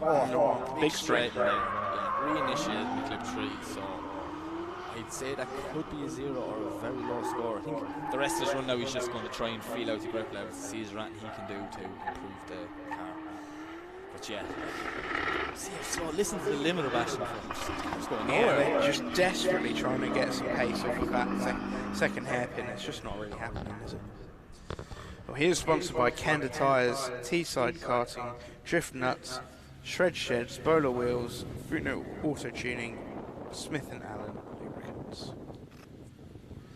Let's see what the judges thought of that. Just a scrappy run. Yeah, and that straight and coming into clip 3 is no, he gets a score in. He does get a score, 36.67, puts him into 43rd position. Lots of work to be done if he wants to get back there later on. So, up now we have Jack Winnie. Did I say that right? Yeah, Jack Winnie, that's good. It's probably better than I would say. Jack loves the way he's driving an M3 Compass, or an M3 E46, so This car was already built for what itself was. See, getting deep in the clip 2. Not as wide all the way around the bank, but he is doing what the judges are asked. Big handbrake drag into clip 3. Fill zone 4 right on that outer line. Small, yeah, just a touch of the handbrake to stable the car in this transition. I don't think anyone's confident just to do it on a clutch. Yeah, not on your first one when you need to put a score in. That's just, yeah, exactly. it's common sense. Well, then it'd probably find just doing it on the clutch would work very well in this, but it's a risk, It's isn't a it? massive risk, it is, yeah. So Jack Mawini is sponsored by Ian Hamilton, Quirk UPVC, CMG Windows and Doors, The Best Water, Ennis Glass Company Limited, Black Line Styling, Superseal Windows Limited, PowerTech, Dirty, Drifting, and King Transport. He gets a score of 67.33, puts him into 19th position so far. Up now we have Aegis and Menelga. Are we going to see 300s that is. Every time I see it leave the line, it's like, just looks why so good. clutch kicked halfway down the straight? Getting up onto this. He's going a whole This lot. is really good. I just heard him clutch kick literally at us, which is a good long way away from the entry. But he got that entry done and out of the way very early, which put him in very good stead for the rest of the run. A nice, smooth, solid run from Igis Manilga. Yeah, very slow in the second half of this, but this is going to come back down to the grip level. He did Ignis figure out something that maybe no one else has figured out yet, and just initiate ridiculously early. Yeah. Get the car wide and follow that outside line. Yeah, I think Matt Smith did that earlier as well, didn't he? Matt Smith did a really early entry, and it stood him in very good stead. So has it done the same for Igis? I think he was a little bit shallower on a few of the clips, but yeah, definitely entering early seems to be the key. 64.33 puts him into 24th position. He is sponsored by Pulse Motorsport, VA Piling, and the Styling. Up now we have Jolene McDonald. Jolene McDonald has done many laps around this track, so let's see how her qualifying run. She has done many runs in the wet as well. Let's see, she just holds on to it very well. A lovely entry from Jolene. Can she pull away? And now just pull away slightly. Didn't Rally too early, didn't even get near a tree, and had to reinitiate again to get out to 4. So yeah, just messing clip 3 up completely, unfortunately. The rest of the run looking very good from Jolene. But yeah, I think that's that was a big mistake. Yeah, that was a very big mistake from Jolene. I think she's going to know that herself. She should have just stayed out that bit wider, but I guarantee you, Mike, it's easy for us saying it, but at the end of that bank, it's probably like on ice. It is. Like, yeah, that'd be so sketchy, especially with all the rubber that we put down yesterday this morning. Yeah, and it's quite scary when you come down the hill into that tyre barrier with an unknown amount of grip. It's quite a scary thing to do. Right, she is sponsored by Firefly Speed Shop, G3 Pro, and Ill Motion.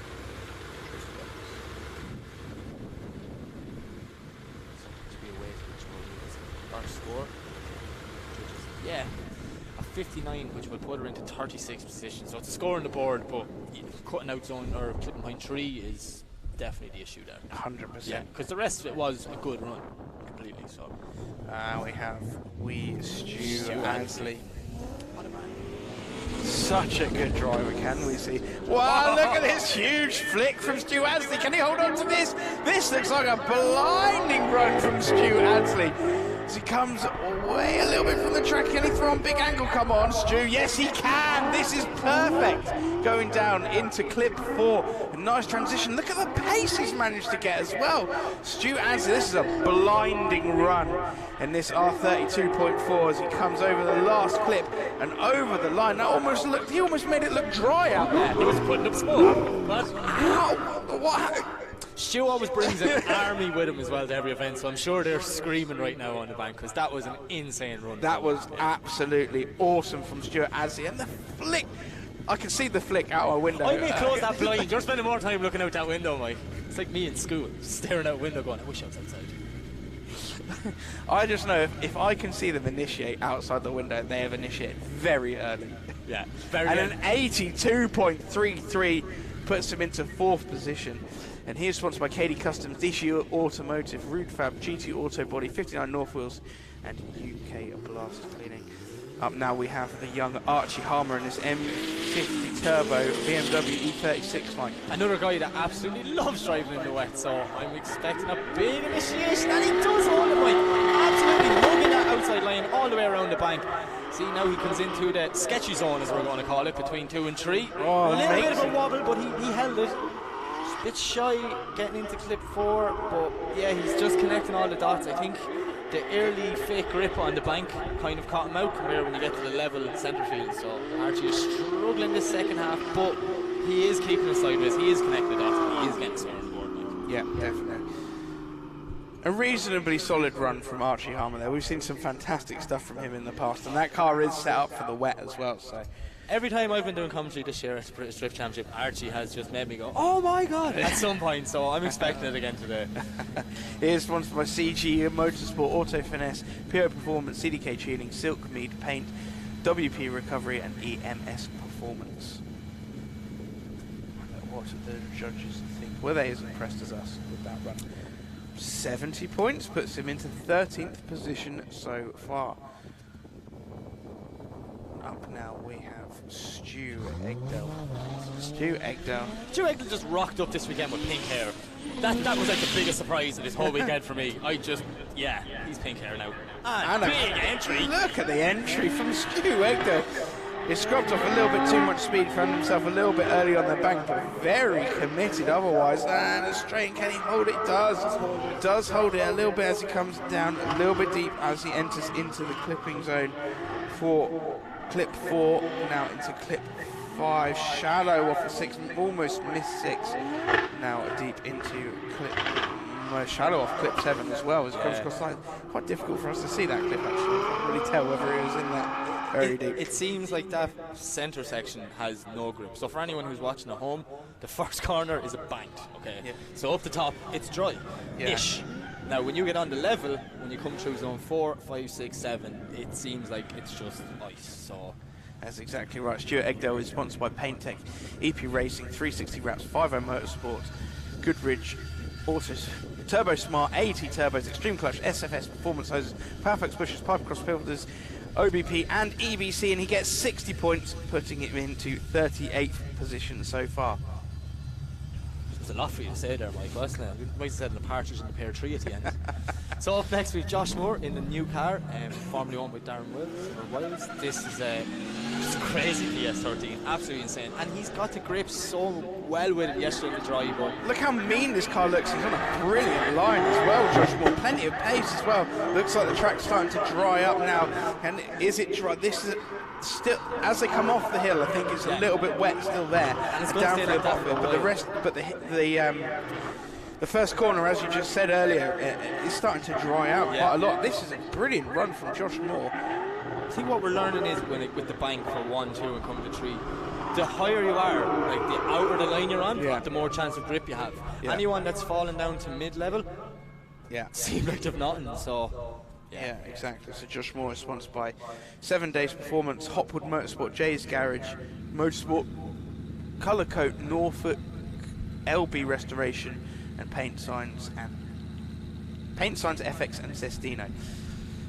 79.33 puts me to 7th position for that run, so that's not bad at all in these conditions. Not bad at all. Up now we have Justinus Norcus. Another lunatic when he wants to. This is a 4.4. Oh, this is very subdued as he went past. His spotter was obviously listening to our advice and told him. Yeah. You see that just a little bit shallow. Gets into clipping point 2, but it's not as deep as the judges want. Now, big drag, but holds it all the way through 3. Putting the back wheel right in the outside zone, filling all 4. Look at the smoke. Snappy transition, that's the first one we've seen. Maybe he snapped a bit too much an angle, which didn't line him up that good for 6. But it's worth a try, isn't it, Mike? Yeah, look at the smoke that's coming off the back of his car in this weather as well. I think the track's definitely drying up. It's getting patchy now, so there's going to be spots of less grip and spots of more grip. I'm judging the weather at this point now from the umbrellas on the bank. So I see 2 umbrellas. No, I see 4. I can only see a small bit of the bank now. So it's not raining, in my opinion. Justinus is sponsored by Justin's Autos, LT Print, AA Media and TH Components. And apparently has the best and most reliable tractor on the grid.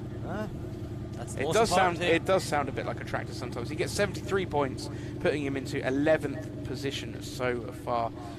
And next up we have Arunas Namontis in this Armas Vasquez' car. Armas Vasquez' car. If this car could tell stories about this season. As we see Arunas. Whoa! Big rotation, finds himself right in the middle of the track, nowhere near where he wants to be.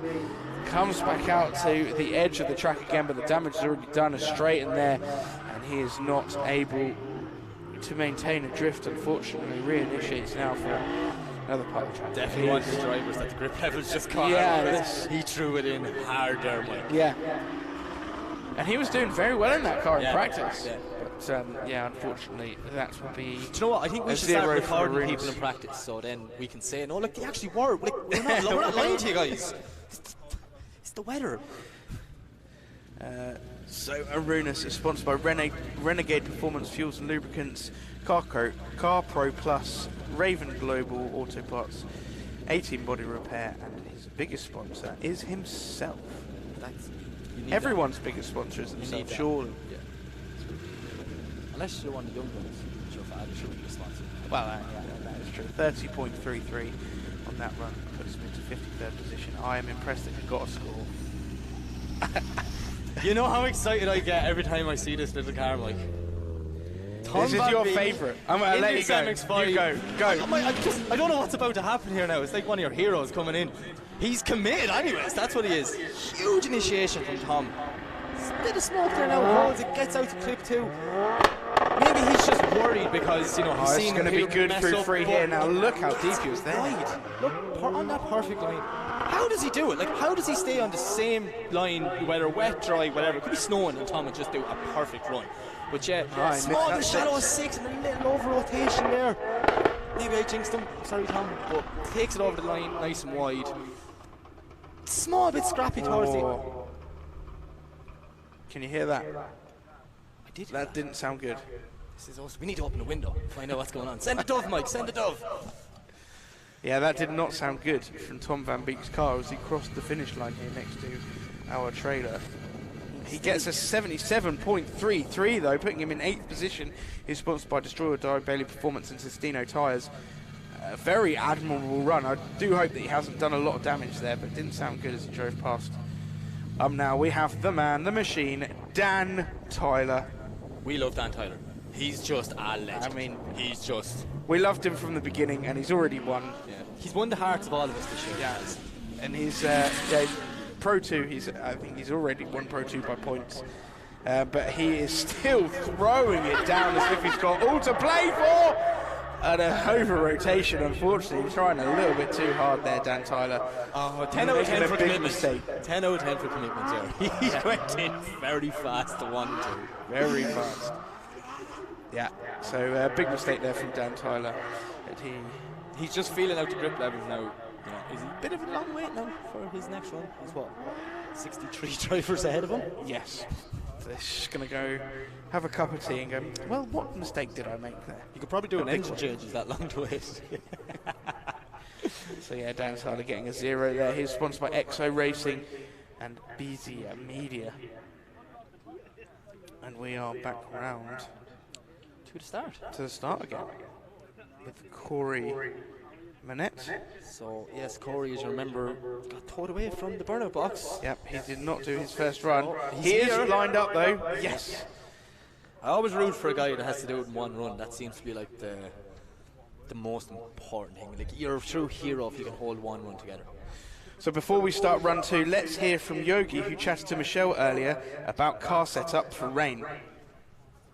So I obviously know who you are, but introduce yourself to all the viewers out there. Right, guys. Hi, I'm Yogi. I run the Drift Academy here, named PH Drift. What we learn is the science behind drifting and the fun side of it. So I'm here to enjoy BDC, the best out there.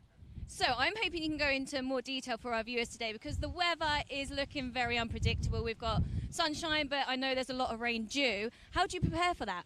Well, I don't really know because it's so unpredictable, as you say. It could be rain, it could be dry, and it could change mid-battle or even in qualifying. So for the drivers, there's so much differences in the car. They have to change tire pressures and setup, and most importantly, they have to change, well, how they drive because there's no tire grip. You lose basically every assist in the car. So it allows the drivers that have more technique to shine more, and you see the low-powered cars, they start to shine a little bit more. I was going to say, so everyone that I've spoken to that's in an underpowered car or what they would class as an underpowered car today, they're wanting the rain because they feel like that gives them the time to shine because I'm guessing the more power, the less grip. Well, sort of. I can see them praying, actually. They do the dance rain, right? They're having fun because they're actually praying for the rain. The idea is it makes their car in the basic level. The 800 horsepower car will have a lot less of an advantage, which means it's going to level the playing field and show who's the good driver. So technically, it can show good battles, but also we all praying for the, well, for the sun because we want some smoke.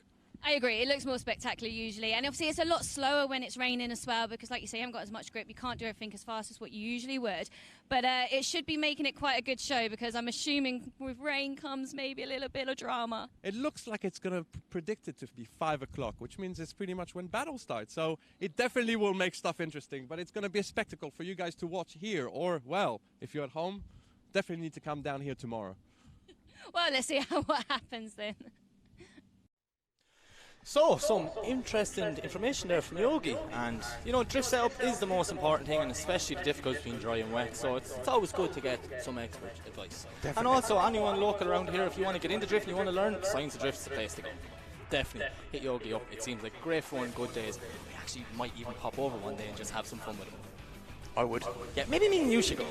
Maybe we should. We could like go and do like a instructor's day and just do all the driving. Actually do a skid? Do a skid, yeah, together. Wow. No, actually, we've talked too much this year putting other people down. We can't go driving together. It'll be a big crash, Mike. Yeah, well, just to make sure no one's got any cameras. There's no video footage of anything that we do. It's a private day, just us, no one else. No spectators, definitely not. No. So, we're nearly ready to go again for the second half of qualifying. Yep. What's your impression after the first half? Sketchy be the word I'd use. Yeah, I mean, the track conditions, as we've seen, just changed throughout all of it. So that I'm just hoping that it doesn't get wet for the middle lot again this time round. Joe Doyle there in the queue with wipers on, but no one else. So I don't know if Joe just flicked the wrong switch or he knows something that the rest of us don't. But as we see Corey Mannett warming up for his first run. Yes, he makes it past the burnout. Oh, I thought he'd finished there. I don't want to say it till he does. Nah, I'm pretty sure whatever it is, the guys seem to have that issue sorted. And yeah, he's it all to do in one run, so wish you all the best, Corey. Corey Mannett lining up for his run. I'm just going to have a check of the bonnet to make sure everything is A-OK. Then we shall send him on his way. Open the door. Let's have a quick conversation with our starting national Lawrence. Such a happy guy. Just standing there for 3 days and he just loves every minute of it. And the drivers love him as well because he helps them calm down before they leave the line. So it's the most important thing with a starting marshal. And Corey definitely looks nice and calm as he leaves the line, foot flat to the floor. He's got it all to do in this one run. Look at the front. It looks like Night Rider. Look at this. Brilliant. Look at this. Oh, no! Whoa! That's just heartbreaking. Oh, Corey. For all the other drivers have a lap, you know, to like feel out the grip levels. Unfortunately, Corey didn't. So my heart actually goes out to him. He's such a nice guy. He was just delighted to be here and be a part of the BDC. And yeah, I don't like to see anyone's weekend end like that. No, very disappointing. Ladies and gentlemen, give him a round of applause. He comes over the line. He put the rest of his lap together lovely, but unfortunately that spin at the start is just not going to do him any good. Oh. We get too much invested in here, don't we? I'm upset. I'm upset. Anyway, and on another note, what did you think to louvers on the side on the rear quarter windows? Do you like that or do you not like that? It's 50-50, I don't know. Personally? Come on, have a decision. No, your own opinion. I don't like you don't like it? Don't See, I quite liked it. See, that's why we're here. We're a yin and a yang. Or M1 and M2 as we've been called lately. Yeah. Right, up now, Dominic Gates. He got a 67.67 on his first run. He's currently in 23rd position. I think he's going to have to do a little bit better to make sure he is still in the competition. But that entry is very nice now as he comes in through clip 2. Just needs to come away from that bank so he can make it through 3. He didn't do it quite early enough. Misses 3. Yeah, just about makes it into the end of clip 4 now. Into clip 5. See, now he's making it look like there's less grip out here. What is going on? I don't know, Mike. It's like someone keeps turning sprinklers on when we're not looking at the center section of the track or something. One run it looks completely dry, the next run it looks so wet no one can do anything.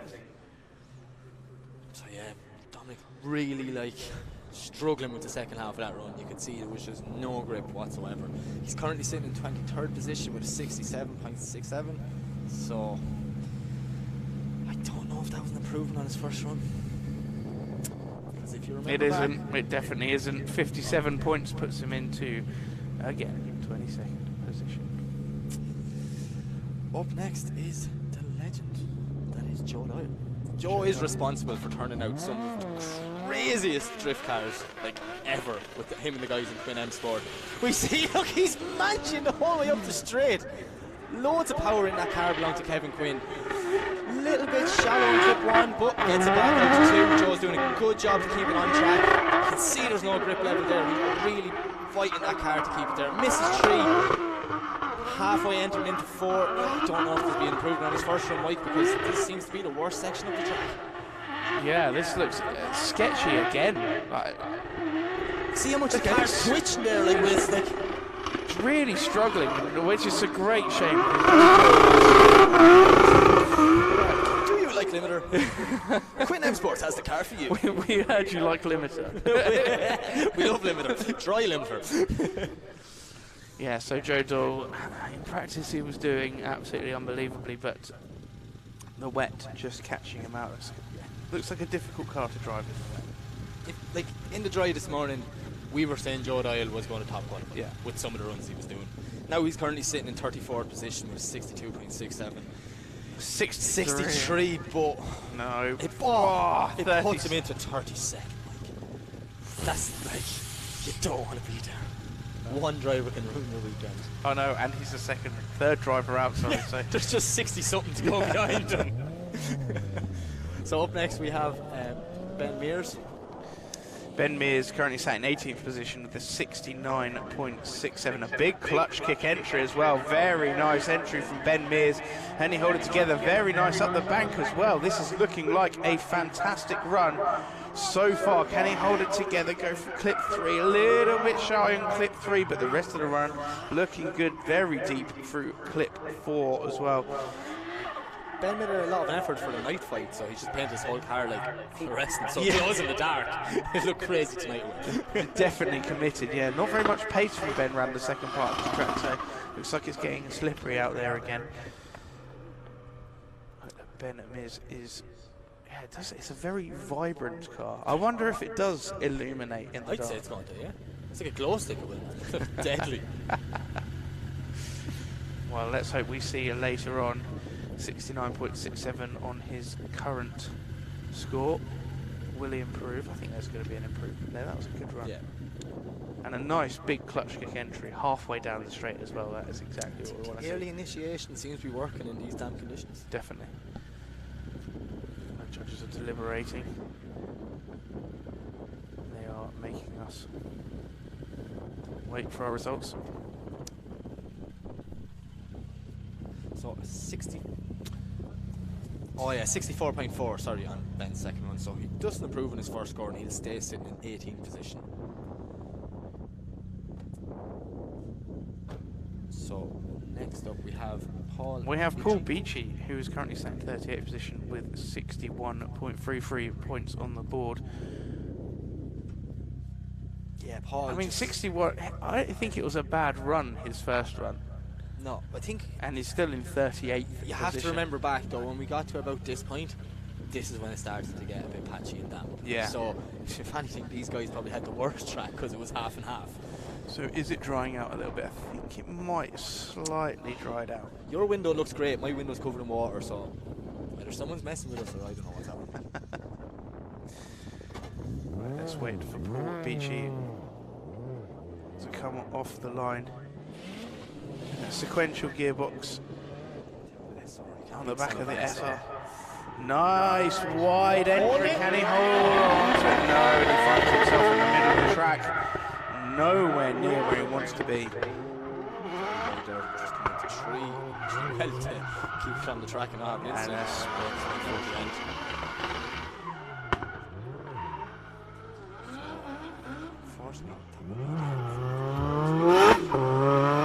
That, unfortunately, is Paul Beachy going home.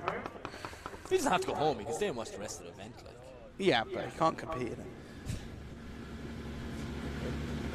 Mike Walton says no. Well, no, the judges say no. 38 points less. I'm just a mere commentator.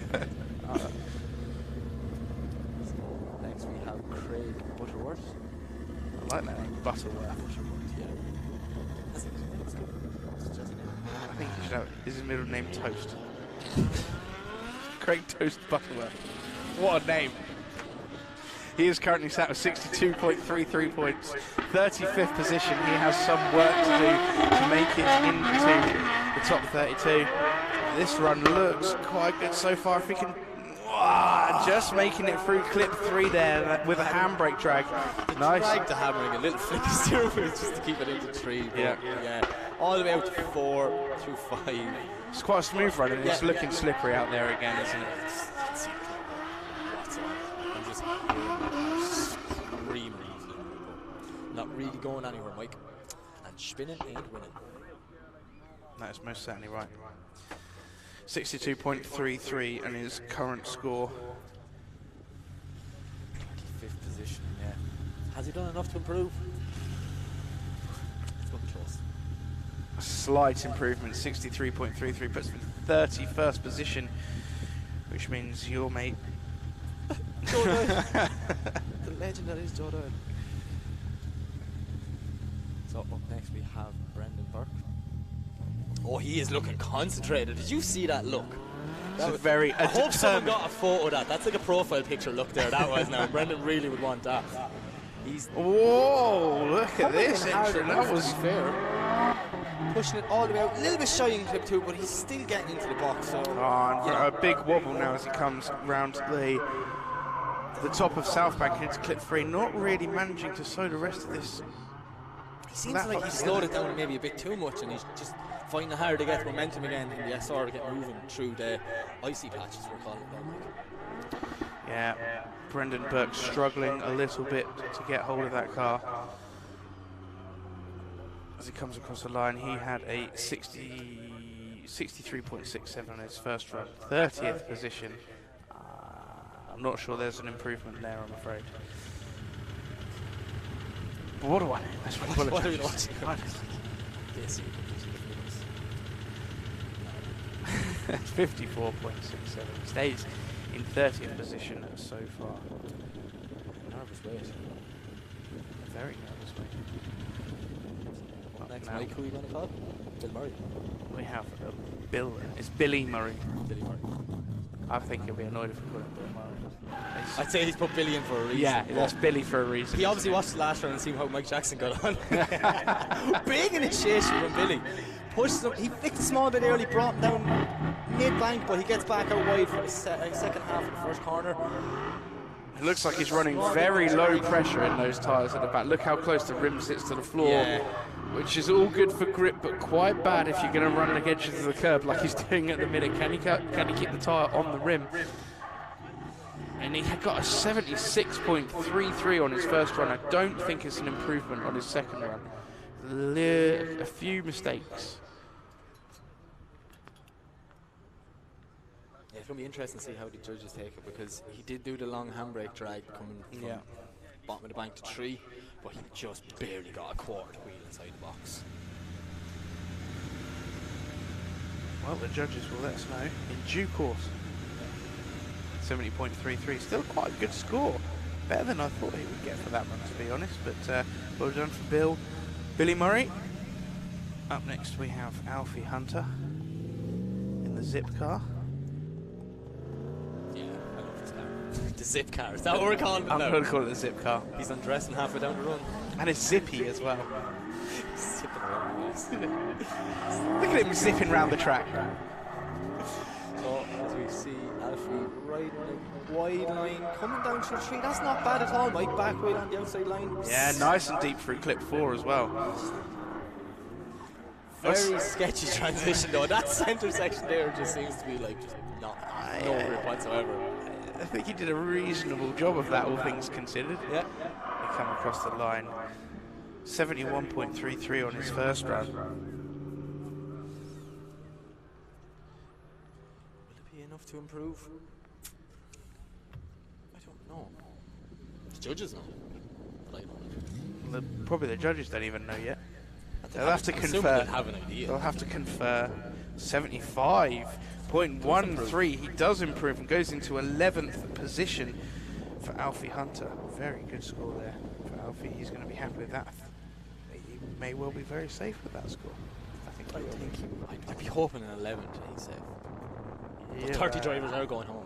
So we don't there's know. still a lot of drivers Yeah. to go. So Up now we have Ashley Jones. Ashley Jones 67.67 on his first score. He is sat in 23rd position. It's a lovely looking 36 Ashley Jones one, isn't it? Yeah, it is a very nice looking car. Wow, look at that. That's a fast That was transition. full power. Look at the speed as he comes around the back. No smoke at all. You know that's because there's plenty of water on the track. Look at this run so far from Ash Jones. He is here to prove a point with this one. Yeah, you see, doing exactly as he's asked, even though there's no grip whatsoever. It's actually just spraying water off the Yeah. back of the wheel. It's not even smoke. Yeah, it's not smoke, that's just steam coming off the But back of like, the tires. he did a brilliant run there. That entry Yeah. was insane. Absolutely amazing. Round of applause for Ash Jones, ladies and gentlemen. Very committed I in really what hope, looks like a very slippery track. I really hope the judge reward the commitment. of I initiation imagine because he will came be. in fast. Very, very fast. We're having a conversation about it. They are conferring. Is it? What are you going to say? 80s? Oh, 75.33. I was going to say a 75.33 Well, yeah. just before that came up, believe it or not. I imagine you were. I don't doubt you for a second. But I like you, Mike. So a very good score there for Ash Jones, putting me into 11th position. Up next we have Jonathan Flynn. Yeah, the plumber from County Mayo in Ireland. Johnny is just so happy to be drifting. Like, he's just always drifting and always happy to be drifting as well. Like, just, it's a good crack to have around the place. Nice guy, that's what he is. You know him much better than me. Jonathan. It's quite green. It's very green. It's very green. It's the best one. This car is green, Mike. Green and grey. Green and grey with a bit of blue through in there as well. We're just talking about colours now. That's what it's gone to, is I it? mean, there's very limited. It's too early in the commentary. weekend for us to talk. Johnny hasn't given us much information to talk about. He's just plugged his own plumbing company. Yeah. That's all he's done here. So, anyone in the west of Ireland needs a plumber, give Johnny a shout. Those lights are ready for later. He obviously hopes he's going to make it into the night flight. Some Current- cars have went like to next level for the night fight, like just with neons and just I got a glimpse of it last night when it started to get dark, and I'm really excited to see it tonight. I am also very excited. So Jonathan Flynn, we're just waiting a little minute. I'm not 100% sure why judges want to. Is there something on the track maybe? Maybe they just want to keep messing with us and just keep us waiting there. That's very. I mean, it's not beyond the realms of possibilities. It's likely, in fact, I would say. Yeah, them guys, they don't really like us, them judges. Don't know why, all you do is slag them. Just get along with it. You'd have thought they'd learn by now.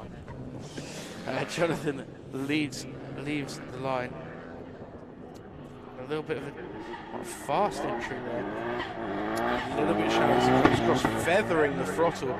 So looking for all the grip that he can get as he comes down. It's currently set at 37th, so he really does have some work to do to get into the top 32. Slightly shallow on 4, just slightly shallow. Nice and deep through clips 5. Shallow on 6 again. As he comes from that some tracks, just hear that turbo flutter as he comes on and off the throttle, just desperately trying to find as much grip as he can. One or two bits there. 3 in zone 4, like he missed 3 completely. In zone 4, he put a wheel in the centre, but he missed the start and missed the end. Where we know the judges want 2 wheels in that whole zone, start finish. So I would assume he should be deducted for that. 61.67. He does improve very slightly. 63.33 puts him into 32nd position. Next up we have Andy Arnott. His arm out the window. I'm not quite sure what he's doing with his arm out the window. Saying hello to me and you, I think. Yeah, right? that's what he's definitely doing. what he's Hi doing. Andy, how are you?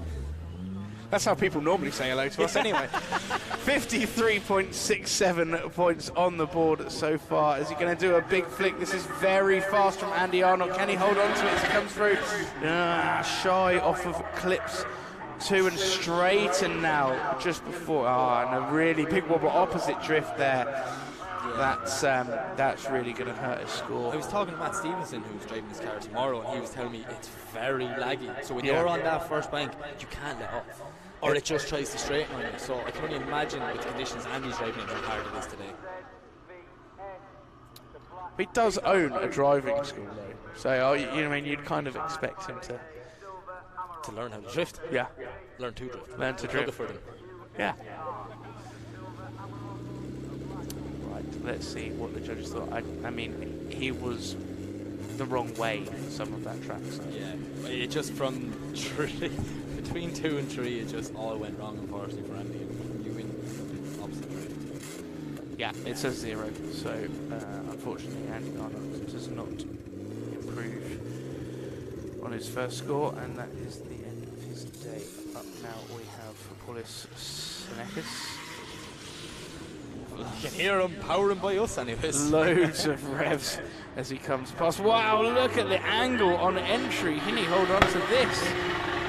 Slightly shallow off of 2. He's a little bit low on the bank. But listen to the limiter on this car. He is not afraid to put the pedal down, is he? But a little bit too much and spins the car out. Just unfortunate, he held it on full lock, full throttle there, just hoping the car would crab out to where he wanted it to go. But yeah, it just ended up over-rotating in the end, so that would be a 0 for Paulius. 0 for Paulius, and he is currently in 40th position. So, unfortunately, that is the end of play for Paulius as well. As emotional as this is, like we did know 30 of them was going home before we started, so you know it has to come down to it. Right now, this is one guy we hope isn't going home today. He's currently sat. It's my brother from another mother. My old work here, like Josh Holdsworth. Come on, Josh, just do something cool for me, please. Josh, we're baking it in fast. Yes, Josh. It's exactly what we wanted to see. He's getting out there. He's not all the way out, but he gets through zone 2. Holds it out. He's coming down into the sketchy part. A little bit of a straight and a wobble. Misses clip 3, but he gets back into zone 4. I think Josh is just kind of a passenger at this stage, and he's just holding on and seeing what's happening.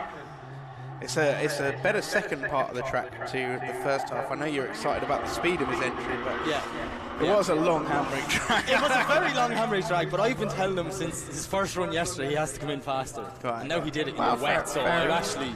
Fair enough. He listened to me. He usually doesn't, believe it or not. I can't imagine why, Mike. I'd never steer him wrong. No. 65.67 on his first run. He's currently in 27th position. Oh, he does improve very slightly on that. 66.33. Puts him in the 26th position. To 26th position. I wonder if he can hold out there. That's getting close, Mike. Jazzy. So we've got Colt Harvey. Colt Harvey Jazzy. That should be his new Colt Jazzy Harvey. Yeah, Colt Jazzy Harvey. What a car. What a car. Beautiful RB25 S15. Just licks it in a little bit early. Whoa. A bit of a reinitiation. Yeah. He did a lot there to keep it out of the grass in that first bank, but he's back on some bit of a line now. Paul's really fighting to keep the car where he wants it in this run. You can see a small bit of grip there as you're coming out of 4, but then when you transition for 5, the smoke just stopped instantly. So Yeah, it's a patchy track out there, is what I'm learning, Mike.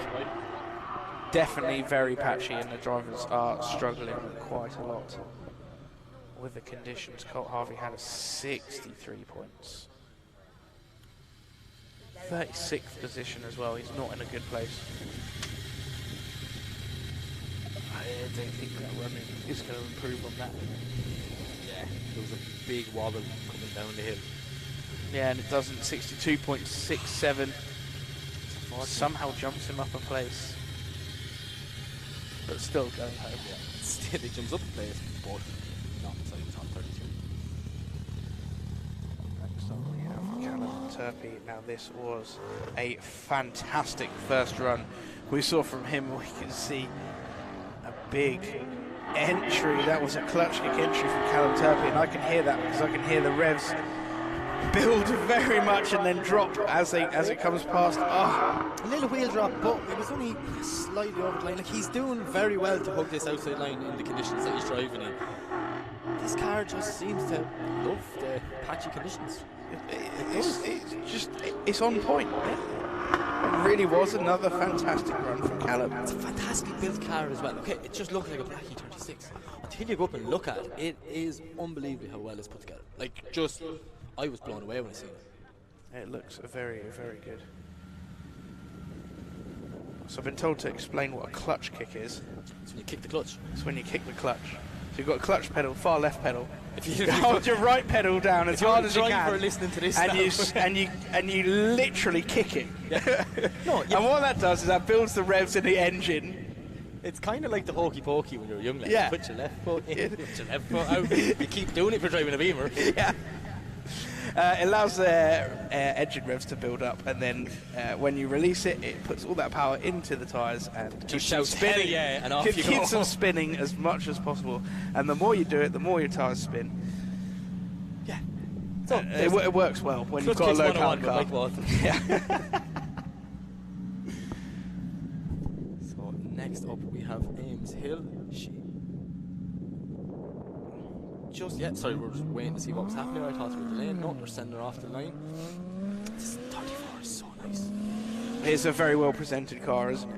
Currently sitting in 40th position with a 60.33. Oh, big snapshot out of there. Yeah, just unfortunate.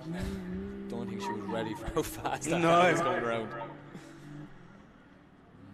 So, yeah, unfortunately that will end her weekend because that's going to be 0 on her second run. Yeah, I'm not 100% sure what she did there. Maybe she was listening to her clutch kick advice, Mike. Very bad. Don't listen to Don't listen to any advice I give you. If you're a driver listening to us, you're in trouble. Just in trouble.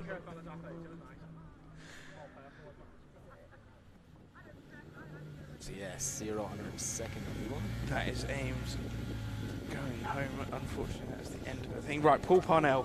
As it stands now, he's not getting divorced. He is in 16th position. Come on, Paul. Can you improve it? I saw a little smile there. There's two lads rooting for you. We want you to keep your car, keep your marriage, so come on. Oh, lovely entry from Paul Parnell. Loads of angle as well, just a matter of fact. But in the wrong part of the track now. Does make it into. He did go through clip 2 and clip 3, just the way we want him to. Just not on the line we wanted to see between the two. And he gets it back on a good line for the second half of this run. So it does. Looks like there's a lot more grip in this track now. You see some smoke coming off the back of that car. Is that the first run we've seen some smoke? We see like that kind of catches drivers because if you're expecting to be wet and then next thing you know you've all the grip. Yeah. And like 60 psi the drivers. It's incredibly difficult thing to cope with. Incredibly difficult. Well, Paul Parnell, I think he's safe. 16th position so far. Second run, no improvement obviously. 53.67. But I think he's going to be in it. He's going to be in the final. Not in the final, but he's going to be in the main show. That's a bold prediction already. Didn't know we were calling finals yet. So next up, Philip Kenner. Philip Kenner in this very bright pink E36. Pink camo. Pink camo. Still don't know. Pink camo. I like camo. Pink camo. I've already voiced my opinions on the pink camo. I will just leave it there. I'm all for the jazzy Oh, cars. and a straight in now into clip 3. Same thing again as the last one, Mike. It just looks like he's no grip. It's just yeah, he's just really struggling, like really struggling. And there's no smoke coming from the back of this car now, and I don't think it's rained that much between. And then as I say that, As soon as you say it, he lights them up. So yeah. Not 100% sure what's going on, but look, I was talking to him yesterday. He was fighting gremlins the whole day. Yeah. The whole, I think 2 or 3 times he's in the recovery truck. I was like, my heart went out for him. So there's nothing worse when you come all the way to an event and the car does not play ball. Yeah, that is. I've been there. Been there, done that. Have that T-shirt at home, yeah. Numerous. 44.33. What's with the 50th position. I had to wrap my head around that for a second. 50th position. Oh, There's someone there sat in 63rd position. that's very true, yeah. But it just shows everyone wants to compete in the British Championship. Yeah. With this many drivers. And what other championship has 63 drivers just in their Pro 2 as well? Right up, we have Matthew Roberts chucking. Not really chucking. I'll retract that statement immediately. I couldn't even back you up on that one, Rush. Oh, no, strainer reinitiation. I think that's probably the end of his run. So is it just raining in random different parts of the track? I don't know, man. I'm just so confused. It can even turn around there. Because I tried to drive around it, it couldn't get around it. It's not even drifting, that's just driving. But he does have a fire-breathing dragon on the side of the car, so style points brings it back. That makes up for it. The judges don't seem to care about style points like me and you do. I don't know what that's about. Just because they're miserable. They obviously missed our briefing. And we were talking about 63rd position. Unfortunately, that is where Matthew Roberts finds himself at the minute with 2 zeros. A large disappointment. Up next we have Ryan Toporowski. Another thing on the side of his car. What even is the side? It's the Hulk. It's the Hulk. It's the Hulk. Another mythical I heard the creature. Hulk was actually based on Ryan, being honest with you. I mean, they wouldn't be too far wrong, would they? Then he just smokes it up. Like, I know he's a lot of power in that car, so. Oh! That's the wrong way, right? You can't be doing that. He's going to be disappointed with that. Yeah. The guy struggled with the car yesterday. They got all the issues sorted. He was going well in dry practice this morning, but just wet laps. You can hear the anger. You can see it in the smoke. You always know that when the drifter is frustrated in the car because it just bounces off limber and it's very cruel what they do. Yeah. And unfortunately, that was a 0 for Topo. And the end of his competitive weekend. We have Drift Smurf again. Official Drift Smurf. Official Drift Smurf, 76.67. He had a blinding first run. And you can see him flat out down there. Look, and a puff of smoke on initiation seems to be drying out. It is drying out. Finds himself too low on the bank to start off with, but gets it back online as he comes through at clip 3. Now nice and runs away from. He just left 4 too early, only at the halfway mark, so the judges will be penalising him for that one. Loads of smoke. Loads of smoke. Must have completely dried out. Is it because Topo did a burnout, warmed the track up? Just got patched the whole way through. And just got rid of all of the moisture in the track suddenly. So it is 76.67. Is that his natural haircut? Yeah. That's why he's a Smurf. Yeah, it's born like that. Yeah, that makes sense. I didn't want to ask him, like, in case. No, he painted the car that colour. To match his hair. To match his hair. Yeah, that makes sense. Why do that? You know when you go into like colour match or whatever, and they want to get like they need a sample, we just cut off a bit of his hair and we go that. He usually has a paint card. 65.33. He doesn't improve on his first score. Matthew Holder. I'm expecting a thriller of a run here now, Mike. Just saying it. Next up is Mike Jackson. I just had to get one in. He is currently sitting in 22nd position with a 68. Oh, this is nice. Yeah, looks like it's starting to dry up out there, Mike. It is. It definitely is starting to dry. Apart from that small patch at the top but of the hill. that's because there. you're coming downhill, so the water is always running down there, and it just stays damp for so long. We've seen that yesterday when the track went from wet to dry. But Mike, yeah, he's struggling a small bit now for like grip, it looks like. Or is he after getting caught out by what grip is there? I mean, your guess is as good as mine, but that unfortunately was a scrappy run from Mike Jackson. He is currently sat in 22nd position though, so I want to say he's safe, but who knows? Anything can happen. This is drifting. He got a 68. I wonder can he beat it? No? No, 55.33. And he remains in 22nd position. Up next we have Craig Barber. This E36 1UZ turbo. He got 66 points in his first run. He's currently sat in 27th position.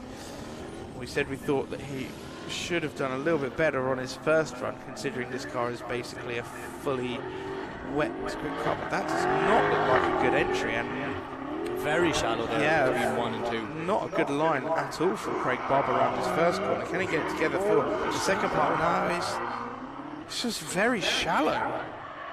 Maybe he's got, I think he's expecting it to be a lot wetter, and maybe he's dialed a lot of grip into that car and now is struggling with it. It literally looks like he's fighting to keep that car sideways. It just wants to he was very shallow for a lot of that run. And in both angle and line. Currently in 27th position. Currently 66. Yeah, I mean he's going to remain there. I don't think that'll improve. Very much not. What do we know? What do we know? We do know a little bit. 46.67. He remains in 27th position, and we move on to Josh Goodall in the 350Z, far speed shop 350Z.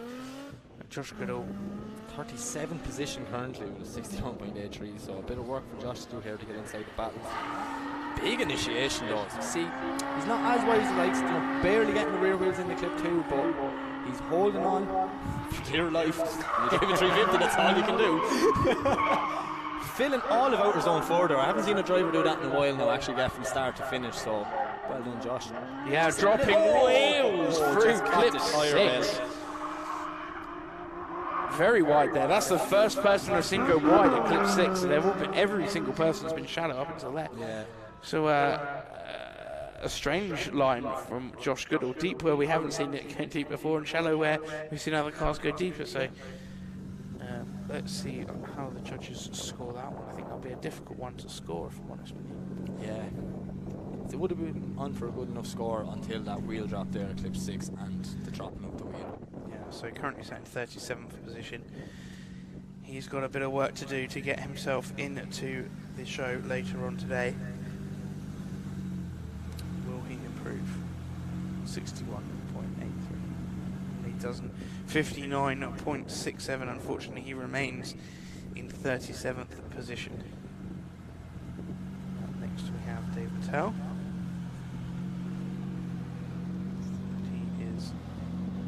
Currently 52 points. Yeah, a lot of work to be done to make this first run now. Yeah. He's coming in fast on Mike. Very fast. Long handbrake drag. He hesitated that one a lot there, he did. Yeah. It's kind of like he initiated and thought about what he was going to do. Which is quite uncharacteristic for Dave Mattel, really. It's not in fast to go for it. Yeah. Second half of the run now, he has got the car back on the line that we want, but that big wobble after clip 1, I think, will probably do a bit of damage to his score. I think it would do a lot of damage to his score because he was straight. Thanks, Mike. You waving at me there, Mike? I was waving at you. Like some of the drivers waving at us on the camera. 52.33 on his first run. It's uncharacteristic. Like I just said, it's uncharacteristic. This is not what we normally see Dave Mattel. He's normally quite good in the wet as well, so just having an off weekend, everyone does. He doesn't improve. 45.67, that is the end of the weekend for Dave Mattel, sadly. Up now we have Chris Parnham. I love the look of this car. It just looks really... I mean, I preferred it at the start. Oh yeah, the start of the season was a lot cleaner. It's had more hits than the Beatles right now, but Chris is still peddling it anyways. As he throws it in there. Bit of a handbrake drag, but he gets out wide. That's a nice entry from Chris Barnum there, very nice and smooth. A little bit low on the bank. It looks like there's just a patch. Very nice through clip 3. That was the best through clip 3 we've seen for a little while now. Shallow on 4 though as he comes into clip 5. And a little bit of a handbrake halfway around that corner. It's a bit weird, meaning he missed out on clips 6 as well, and I think it was shallow on 7 as he came across the line. I think he went for a handbrake drag just to push him out a bit more. Yeah. Yeah. Just maybe he was going in. He knew himself in the transition that he was going to be well too shallow in that clip. It's almost like there's I can't see a puddle, but 3/4 of the way round the big corner, it's almost as if it just suddenly goes very slippery, and then grips back up again, which is throwing quite a lot of drivers off. But I can't see from here if there's anything on the track other than water. Now we have he got to 67. I think. He doesn't improve. He stays in the same position, which is 20 position. So next up is Will Gibbs, currently sitting in 6th position with a 79.67. Wow, look at that entry. All you can do now is just keep the foot in and try and get back out. Yeah, this is completely in the wrong part of the track for the second part. They say Will Gibbs scored very high in his first run, 79.67 on his first run, and obviously expected there to be a lot less grip than there was out there on his second run. Yeah, you can just see it's so low pressure on the tyres on the back of that car, and the suspension was bouncing quite a lot, so it's obviously set that up very soft as well, and not expecting there to be so much grip. Caught him off guard, so that very much doubt that cruise on that score. I'm actually going to say it. He's safe enough. He's currently in 6th position. Yeah, he's I'm going there. I don't think it's possible for him not to go. Physically, with the numbers we have, the amount of drivers left, mathematically. Yeah. Mike's getting all technical. He's an abacus here beside me, sliding things across counting. I have no idea how to use an abacus. Actually, I do. You're just going with a welder, Mike. That's all. It's literally it. That's all I bring to the table. That's all you need, man. That's all you need. Next up is Jamie Luddy. He is in 45th position. He went to flip there and he pulled out, but he seems fast. Now, this is a nice line from Jamie Lundy so far. Very nicely through 3 and big angle all the way through clips 4 and a nice transition through clip 5. This is a very good run from Jamie Lundy. Definitely an improvement as long as he can hold it together. That was almost a bit straight there. I think our judges are going to like that. Just a little bit straight through. I wonder if was he straight through clip 7? I couldn't quite work it out from that camera angle, but it didn't look like he had a lot of angle. Oh, the rest of the run though, good. Very good. Bang on line, and one of the best we've seen through clip 3. He got clip today. 3 perfect, like the way they were asked to. A lot of boys were doing it this morning in the dry practice, but confidence and pressure is the thing that everyone has now. Definitely. Oh, he does improve. 67.67 puts him into 24th position. And he will definitely be happy with that after his first run. Another guy sitting on 0 is Arik. I can't make you pronounce his name. Arik Ladniak. I still think it should be Lunatic because every round so far he's just done something that makes me go, oh my god, that's class. I mean, Arik would be very happy with the name Arik Lunatic. We'll give it to him. We'll give it to him. He can have it. Oh, he had a bit of a flick there, but then a bit of a wobble on the straight before he initiated. Just put him on slightly the wrong line, but he's making up for it now. Loads of smoke. That track is definitely drying out. Didn't make it in to clip 4.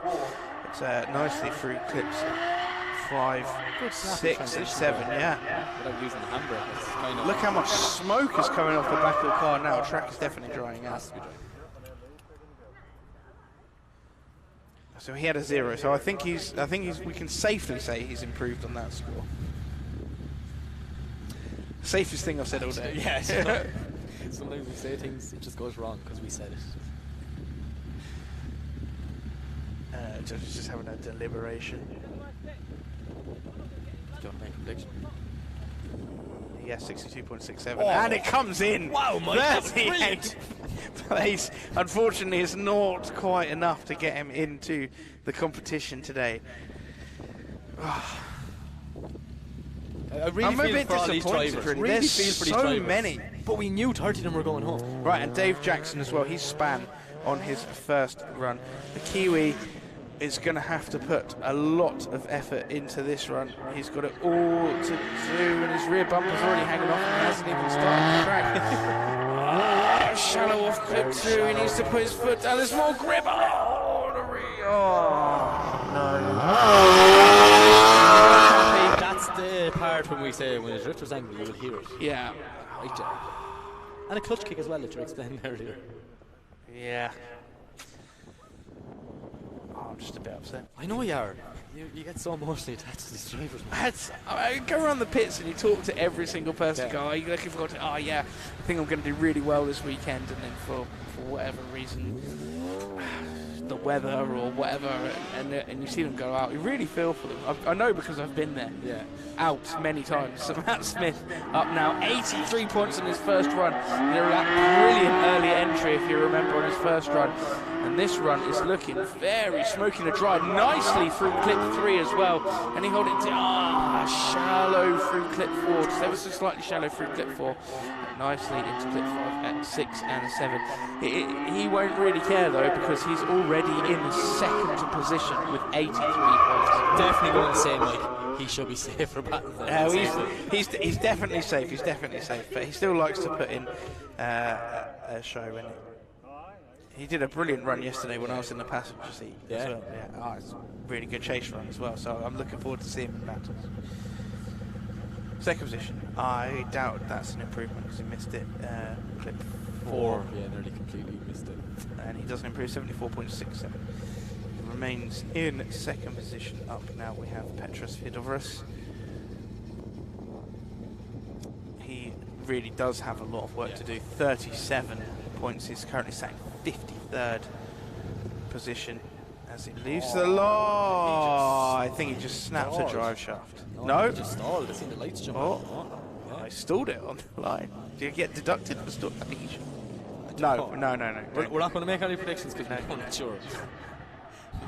That's a nice entry, very smooth entry from Petros now. Can he get his work his way up to the bank? A little bit shy off of clip 2, but look at the pace as he comes round into clip 3.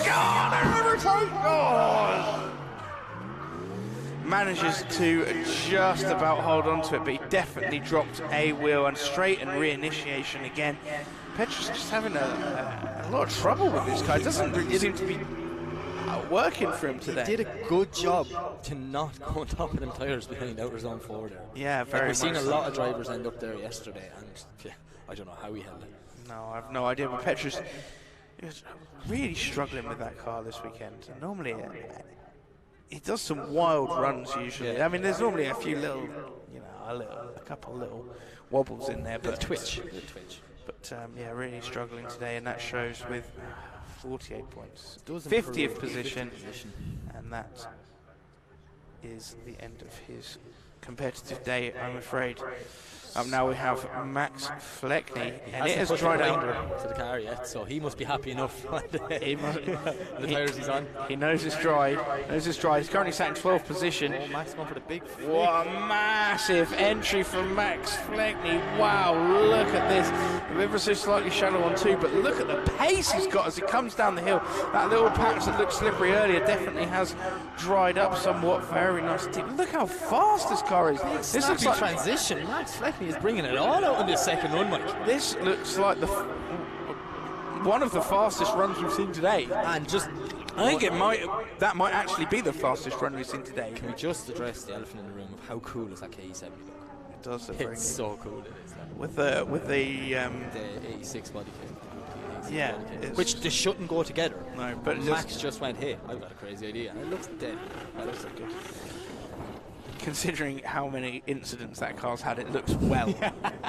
Well, it didn't look like that last time he was in Teesside. No, I'd say. We're not definitely not.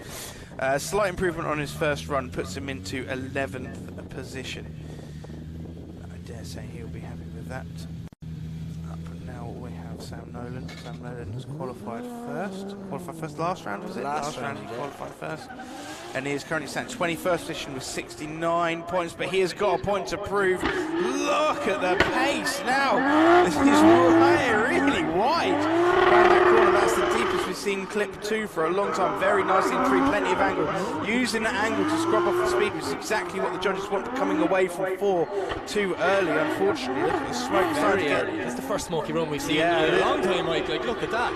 Big wobble there just he comes over to the finish line. I think someone got in Sam's ear and said, look, go hard, because there is grip out there. Maybe not everywhere, but for a good bit of it you have some grip. I think it's pretty much dried out now. It looks like it. It's just that coming off the bank to 3 there looks sketchy, and the transition between 4 and 5 for some reason looks very like loose. Be the word I use. The word loose. Loose, like you flick the card and you're like, oh. You know exactly what I'm talking about.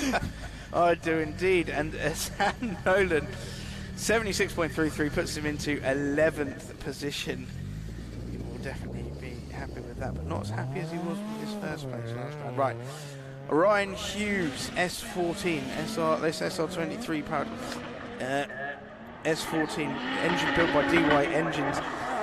It's got plenty of power, this car. Is he going to put it to good use in the dry? Just coming away from 3. I think they expect.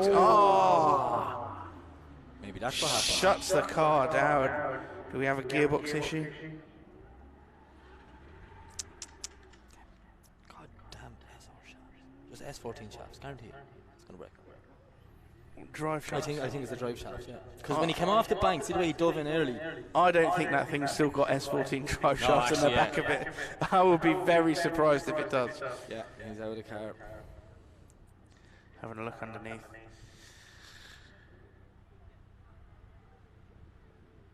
I think he spotted the shaft.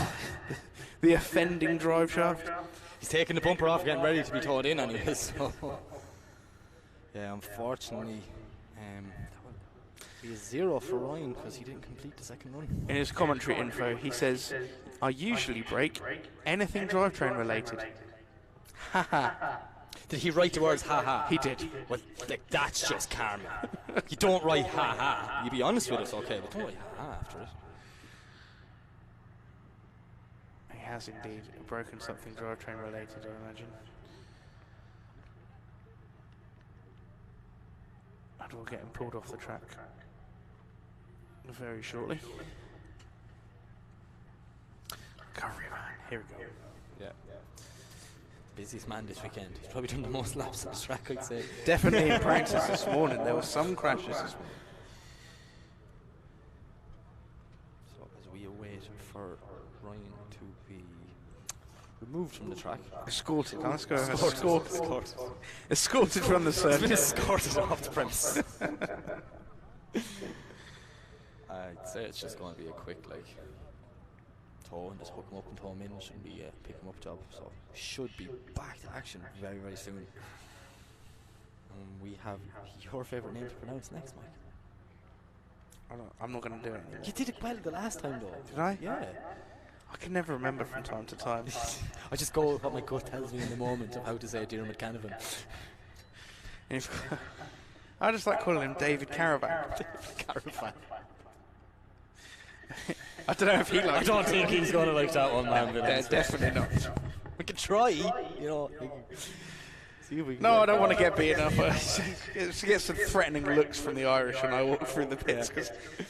There's a big group of them as well. Like. Yes, there's a big group of them, and I haven't pronounced a single one of them correctly.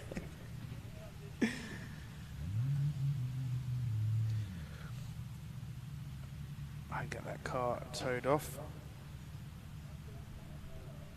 So you see people sitting in a tent up on the bank in Teesside.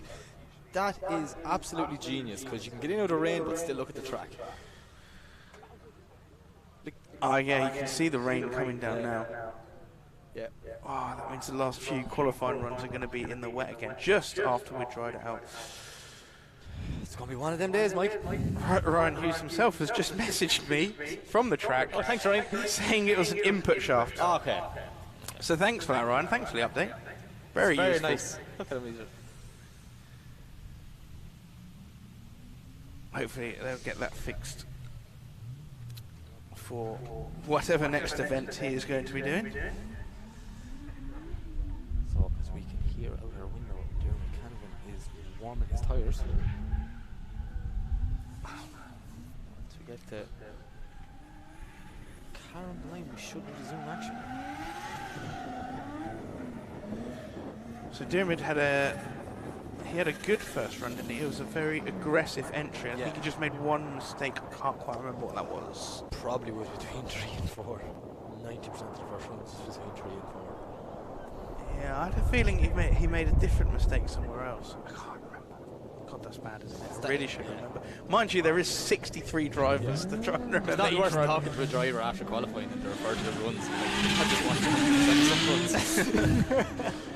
Right, a nice big entry from Dermot. Now, this is a fantastic line. I remember this being very similar to his first run. So can he hold it together through clip 3? Beautiful through clips 3 and clip 4. This is a very good run so far from Dermot. Oh, nice and deep into clip 6 and clip 7 as well. Tidy, very tidy and very fast. I can't get over how quick he has gelled with this new car.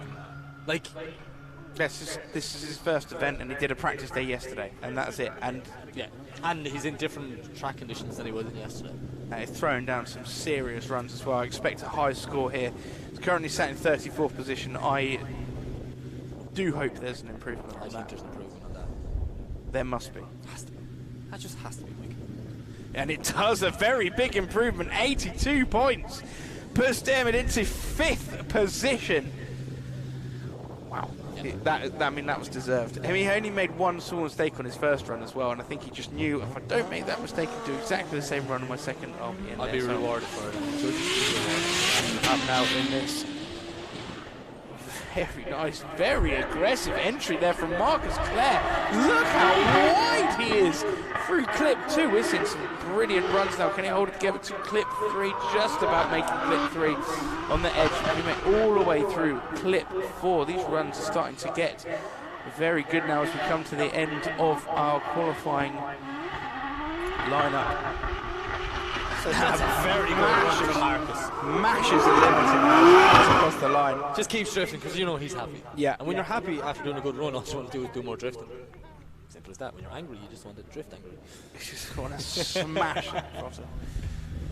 So Marcus is currently in 37th position with 63. Do you think he improved, Mike? Yes, 79.67. Wow, how did you get that? You're so good at this, man. Puts him into 7th position, and he will definitely be happy with that. We're starting to see some more aggression now, more aggression in the runs. And this is someone we need to see some aggression for. Currently sat in 28th position, Fionn Roche. This is, look at his spoiler flexing all over the place. Adaptive error, mate. That's exactly what that is. He comes. That car has had a hard season. It has had a very hard season. It's been pushed to the limits, it has. Well, I mean, he's got the Shanahans teaching him how to drive, so what do you expect? There's going to be some carnage. He's John Shanahan fixing the car, so there's a hammer involved for everything. But it works. Yep, that's works all that matters. Some aggression as he comes across the line. Nice run there from Fionn Roche. I imagine some improvement on so as well. 67. He's currently in 28th position, which is not bad. There is about 22, 23 drivers to go, so that's the only downfall. Is there still 22 drivers to go? Yeah. And then, you remember, like Dan Tyler is on a 0. Oh, yeah. 77.33. He does improve, puts himself into 10th position for Fionn Roche. Yeah, 100%. Next up, we have Josh Malone. Josh actually ended up in the gravel after clip 1, so he's going to want to do a completely different run this time. Yes, on a 0. The 1UZ powered IS220. IS220? IS200? Oh, IS200, yeah. The 220 is the new one. Kids have now. Be a good donor, so. The cool kids? Cool kids, yeah, you're a cool kid. No, Ireland not really a cool kid if you're in the IS200. Learn something new every day. Every day's a school day, Mike. This is a nice run from John. Maybe jinxing there as he's coming down the tree. Didn't want to. He was on such a lovely line for the first corner. Just didn't want to say anything. Just see that little wobble there. It's going, oh, it's not going to win. I know we're here to talk about what's going on, but maybe if we don't talk while they're driving, it could be better for everyone, Mike. Well, he finishes up that run, and unfortunately, it was 0 on his first run, 0 on his second run. That's the end of play for Josh Malone. Up next we have Richie Gilby. Richie Gilby. Can't remember what score he has. 56.67. He made a good few mistakes on his first run. Let's see. He has some improvement now. He's done a bit of a flick, but the windscreen wipers are back on again. Listen to that limiter and gear change halfway around the corner. It's quite wide. Will he make it down into 3? Does just about touch through, but huge handbrake drag now as he comes through clip 4. Fairly deep through clip 4, wide into 5. Misses 6 though. So makes his way onto the concrete, through clip 7 and across the line. Not as many mistakes as his first run, but is it going to be enough to get him into the top 32? Yeah, I'm not sure. Like, he'd want a big improvement to jump up into the comfortably in the top 32, and yeah, it was like a battle of mistakes, really, wasn't it? A battle. We haven't even got to a run the of battle. mistakes then. A run of mistakes. Sounds worse. Just not quite. It's not quite on the ball, Richie Gilby this weekend. It's usually better than this. 64 puts him into the worst position you can be in, 33rd. And unfortunately, that is his weekend over. Now we have Axel Hildebrand. Currently in a reasonably safe 22nd position, 70 points. How many gear changes did he do there? It's like a Fast and Furious drag race. He comes gear 17. Very nice line now. Oh, Came off the bank a bit early, but he gets back at wide, has to straighten a bit to try and make clip it. The judges will be penalising him for that big straight there just before clip 3. He does well to get back on line out for zone 4 through 5, 6. I think the damage might have been done there, Mike, just coming off the bank. Yeah, definitely a massive mistake there for Axel Hildebrand. Despite that, his car looks really good. But they're all nice looking cars, Mike. There are a lot of nice looking cars here. Some are nicer than others. Yeah. That is one of them, in my opinion. Yeah. But we won't get into politics, will we? We shan't. We'll need a whole separate 3-hour segment for that. Yeah, no one will listen to that. No, just us arguing. Yeah. So he scores 61 points. And stays in 20. Well, moves up somehow into 21st position. I'm not quite sure how that works. Up now we have Damien Chopin in his S14, 1 kg powered. Sounds angry, a very angry car. Bit of an odd initiation there. It's kind of was going to and then decided to do it a little bit later. No, I'm not doing that. Yeah, oh, and a massive straight in. Yeah. Very difficult conditions out there for the drivers at the minute. It's raining 1 second, not the next. Don't know where the water is on the track. It seems to be every single run is different. Use the water. Yeah, it just looks incredibly difficult to drive. And Damien Chopin sat in 46th, and I don't think I don't think he's going to improve on that.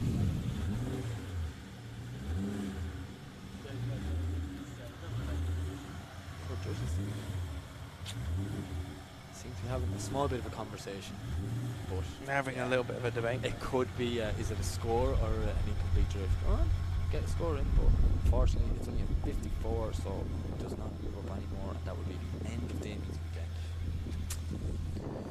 Next up we have Jay Wilding. No, we don't. Nope. Jay Wilding is not there at all. We have Jack Coburn again. So Jack got a 72.33 in his first run. He's in 19th position. That's very fast initiation. Yeah, very nice initiation from Jack Coburn. Around the rest of the track, I seem to remember him making a small wobble just about now on his last run. I think he ran over, but not so much this time. That was an absolutely perfect run for clip 4. And Very nice for clip 5, 6. This is pinpoint accuracy at the minute. A little bit too far into the concrete, but only just a touch. That was a very nice, tidy run from Jack Coburn. Very chaseable as well, so the judges will mark that highly because of that. The only bit I think probably went wrong was, as you say, coming out for between 6 and 7, he went out well too wide on the concrete area, and they have been warned to stay away from that, so I'm interested to see the rest of the run with perfect judges. Come on. 72.33, does improve on his first score. Sorry, 74.67. I was looking at the wrong one. Do apologise. Does improve ever so slightly. Puts him into 17th position. Up now we have Miles and Moir. He's currently on a 0, so yeah, a lot of work to do for Miles. Yeah, just a little bit too hasty in that first corner. It looks like he's got the confidence. He's definitely got the confidence. Thrown it in. Yeah, but he held on to it really well. Now, can he hold on to it for the rest of the lap? This is looking like a good line. Very well set up for 3, and he makes it from 3 nicely. And he's deep all the way through clip 4. This is a very good run from Miles so far. Transitions, yeah, very deep. Not very much pace, but he's just, I imagine it's raining again now, so he's just feeling that grip comes across the line. That was technically a very, very good run by Miles Moir. Yeah, definitely. As you say, there wasn't much speed, but line-wise, he was everywhere he was asked to be. He was, exactly. Well, he's definitely got a score on the board, and let's see if it is enough to get him into the battles. I'll wait for the judges' decision.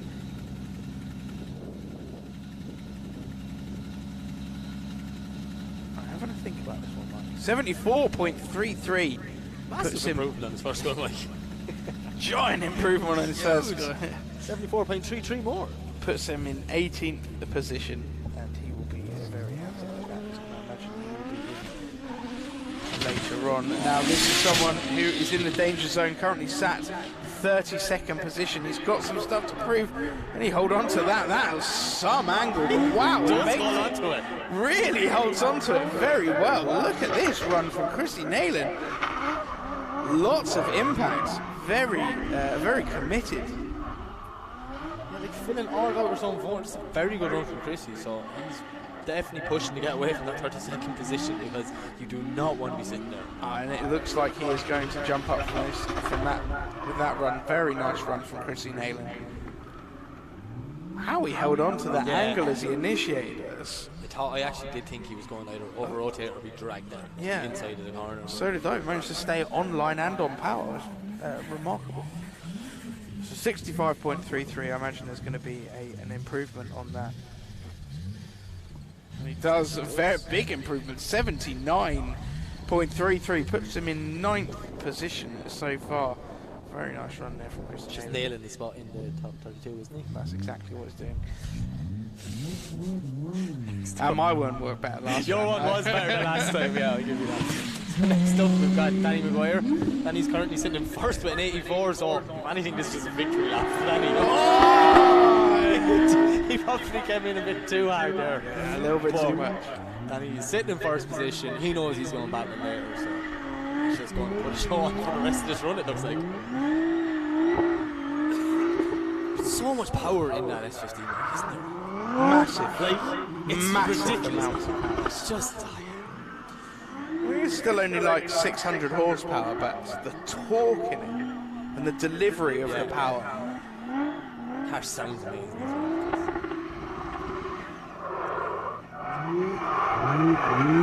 Unfortunately, a 0 for Danny on the second one, but the 84 on his first one will do the job. Yeah, Count still currently in first position.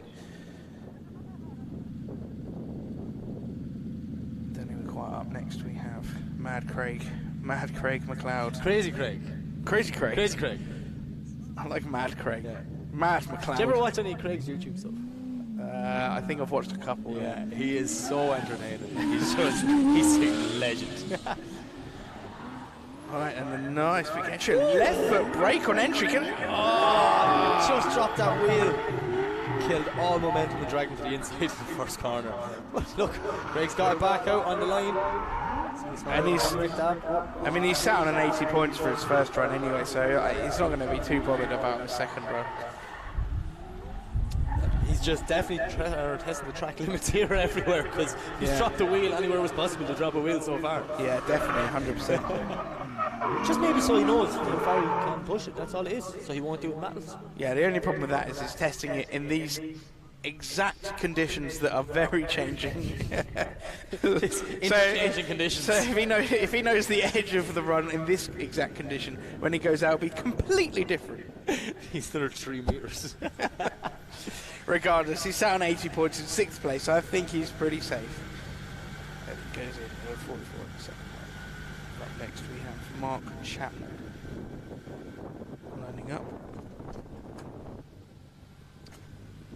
In the E30 it's an M50 Turbo E30.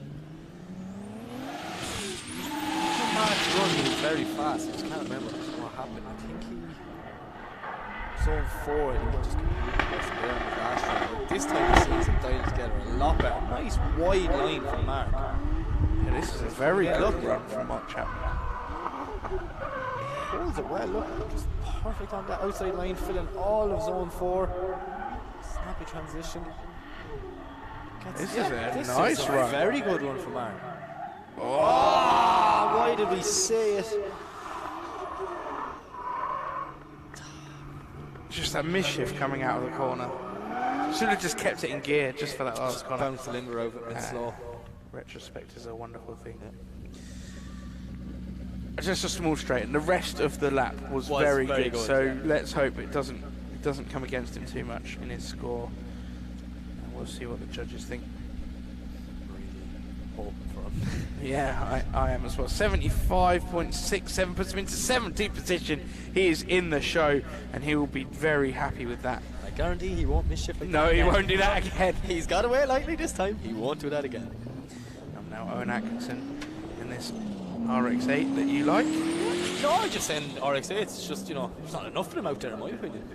More RX-8s, more Neons. That's the way I look at life. But it's one outlook to have. Owen Atkinson now a little bit shallow off of clip 2 now as he comes down the hill into clip 3, makes it through clip 3 quite nicely. Shallow on clip 4, just about makes it in there, but a little bit shallower than some of the other drivers we've seen. Nicely through clip 6. It looks very wet again out there. Has it just started raining again? It has, yeah. It looks very, very wet again. My umbrella indicator out the window is that people are putting umbrellas up, so it's raining. These runs are just pot luck. It rains for a tiny little bit, gets very wet, and then it dries out. A few people get some good runs, and it goes wet. I mean, how you work out what setup to do on your car?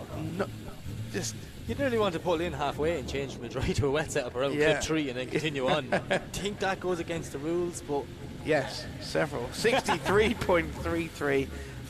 It's not enough. 39th position for Owen Atkinson, and that is the end of his day. Alright, it's Jack Mulwiney up now. Jack Mulwiney, 67.33. Currently set 31st. He wants to do an improvement to get out of that danger zone, really, doesn't he? It's a nice initiation. Jack gets out wide, keep really on the tar. Perfect through clip 2, staying out. This Here looks like a feather in the throttle of the M3. This looks like a very good run from Jack Mulwiney so far. A little bit wide, but he just filled the whole zone. Yeah, just a touch. Only a touch though. This is a good run. Really nice, smooth it's slow. Run. It's pouring down with rain out there. Exactly. What do you expect? He's literally. There's some very enthusiastic crowd coming through our headphones. I actually thought the crowd was shouting at me in the room here for a minute, Mike. I just had to go, wait a minute, there's just 2 of us in here. That was a very good run by Jack Mulwiney. I think that'll be yeah, definitely an improvement on his first score. I'll wait for the judges to make their decision. How high up can he go? 75.33 puts him into 19th position, and he will be happy with that very much. It's like just a bit more breathing room, even though we're coming down to the last of the drivers. Yeah.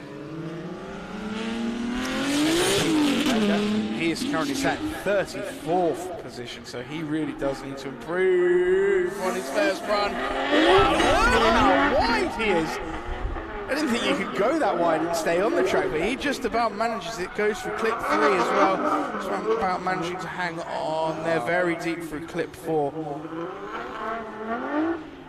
As you can see, yeah, that centre section is Yeah, very wet now. Very, very wet Very all of a wet. sudden. The rain is absolutely pouring down. Yeah, it's pouring down out there. So, Negus, or Ignis is sitting on a 64.33, 34th position. Did he improve? I think he would improve on that. I mean, he was quite wide, but it's very wet. I'm sure the judges are taking the weather changes into account. Surely there must be a little bit. He's the only driver who's put a smiley face emoji in their driver's description, so that's like, he's letting us know he's happy. Okay, Yeah, should be more of that. love smiley face Love them, emojis. yeah. 76.67, he definitely improves. Goes into 14th position. And he over the moon with that. Up to sitting at 34th, so a nerve-wracking place to be with 1 run left to go. Jolene, this is another person that really needs to put some work in. 59 points on her first run. But look at how wide, wow. Putting that back wheel right on that outer line, all the way around. Now, can she hold it coming down to clip 3? This is where it went wrong. Oh, this is so amazing through clip 3 as well. A bit of a handbrake drag, scrubbing off a lot of speed, but look how wide she is. Perfect on the outer line. Pinpoint perfect through clip 4. Oh, this is a really good run from Jolene as well. Look how wet it is all of a sudden. And now revel in the turn as she comes across the line. She opens the door to put her hand out the window. She knows that was a good run. You can just see those blue neons just starting to come. It's starting to darken down a little bit here. The clouds are getting greyer and greyer. Has to be an improvement. Oh, yeah, definitely. Has to put her inside the top 32. Definitely. If that's not in top 32, then I don't know what it I is. don't know. What did not be now? I don't know. They're making us wait for it again. Sometimes I do think they're doing this on purpose. Yeah, of they're course, they're it's- laughing, going, listen to the boys try and stall. Try and fill the small gap. As soon as you go talk about something else, then you put the score in. There we go. 78.67 puts Jolene in 11th position. Next we have Wee Stew Asley. Wee Stew. First run. 82.3. Don't go too fast. It's very wet, Stu. Oh, nice early entry. Very nice and wide as well. Look at that, hugging the outside line all the way around. That is unbelievable driving from Ishu. Perfect filling zone 4. This is like nearly a mirror image of Jolene's run. Yeah. It's just touching that outside line, doing exactly what they have to do. Do you reckon the track's evenly damp at the minute? That's You know why. what? I think it's consistent wet now. It's not patchy anymore. It's just a wet track. And another arm out the window. It's like anything Jolene can do, I can do. Yeah, a very good run from Stuart Adsley. Not sure if it's an improvement on his first run, purely because of the pace, but then, I mean, it's wet, so. Who knows? The judges know. Well, will do, very sure. Yeah. Soon enough, we should all know. I think this is what we get. 82 points, just shy of his first run. He remains in 4th position for Stu Adsley. Next up is the crazy drift kid. It's Archie Harmon. 28th position with 70. He's inside, but he'd like to be higher up that bracket. Early initiation, which puts him on the perfect wide line. They're all getting it now. Maybe you're right, Mike. Maybe the track conditions are just all wet now. Yeah. Like people always say, you'd rather. That was really good for clip 3. That was probably one of the best we've seen through clip 3. Archie has years of experience, probably more years than he's been on this planet. That's like, it just doesn't make sense. How is he so advanced for like 14 years of age? Magic. Magic. Driving tomorrow. Just magic. Archie's driving tomorrow. No, Magic's driving tomorrow. Oh, Magic's driving tomorrow. Magic Blazing Jet Ski. Yeah. Archie Harmer, 70 points on his first run. Another. If I had to nitpick, there was a little bit of a straight in between 6 and 7, but that was fair. I mean, all the runs he does. Yeah. Archie in the chase position is just one of them. Like, you don't know what's going to happen. Still, my favourite battle probably ever was him and Conor Shannon. That was just mind-blowing. He does improve, 77.33, jumping him up into 12th position.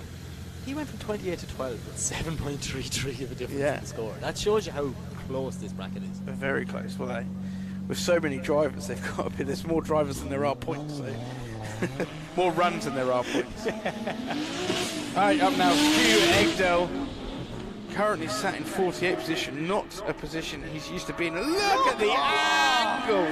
He stays on literally just the edge of one wheel off the track. This is a fantastic, that's a lovely edge. Just getting it wrong there, coming into clip 3, has to straighten and kind of reinitiate. Ends up a bit wide and forward, but he's back on the line now. Yeah, a little bit off, He ends up shallow. he snapped too early there, and he ends up on the inside of the track with some 6 getting 7. It's a great start to that one. It was a very, That one wheel drop just upset him too much coming down. very impressive run to start off with. And, I don't know. The wheel drop didn't look like it did. It looked like he just lost his nerve coming into 3 a little bit. Coming downhill at that speed and that wobble. In this weather. Yeah. It was, You know what feeling you get from your stomach? You're like, oh no. yes. That's exactly what happened there. So no, well, it does improve slightly on his score, but it's not enough to get him into the top 32. 65.33 puts him to 65th. 36th position, sorry. Next up we have Josh. Currently sitting 10th position. 79.33. Really gelling with this new car. Wow, this is brave. Wow. That was far too brave. When he went by the window, I knew he was entering too fast there, Mike. And he is buried in the gravel trap. He is deep. No, you're not getting out. You try all you want, we're just going to keep digging. No, you're making it worse. Please stop. But you know that moment you're sitting there going, I'm embarrassed, everyone's looking at me, I just want to keep moving. Please, before you go. Come in and that first. Do you know what? I'd actually love to see a replay of that entry because it was so fast. It was. If he'd have held it, it would have been. There was no way. No, there was no way on earth that he was ever holding you that. You edge. need the weight of the bank again to hold that one. So as we were going to wait for our recovery truck to come out and pull Josh out of gravel. And we are going to see a replay. Look. Yeah, just snapped ankle well too fast. Just way. There was far too much of everything. Literally everything. If it was dry, that would have been some entry. Yeah, definitely.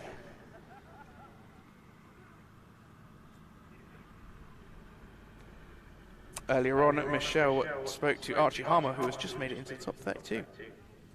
So Archie, you really wowed the crowd at Three Sisters. So you came 4th in Pro 2, but then you got to have a play with the big boys on Pro on Sunday. Now, I think the big talk is the battle between yourself and Connor. That must have had you buzzing.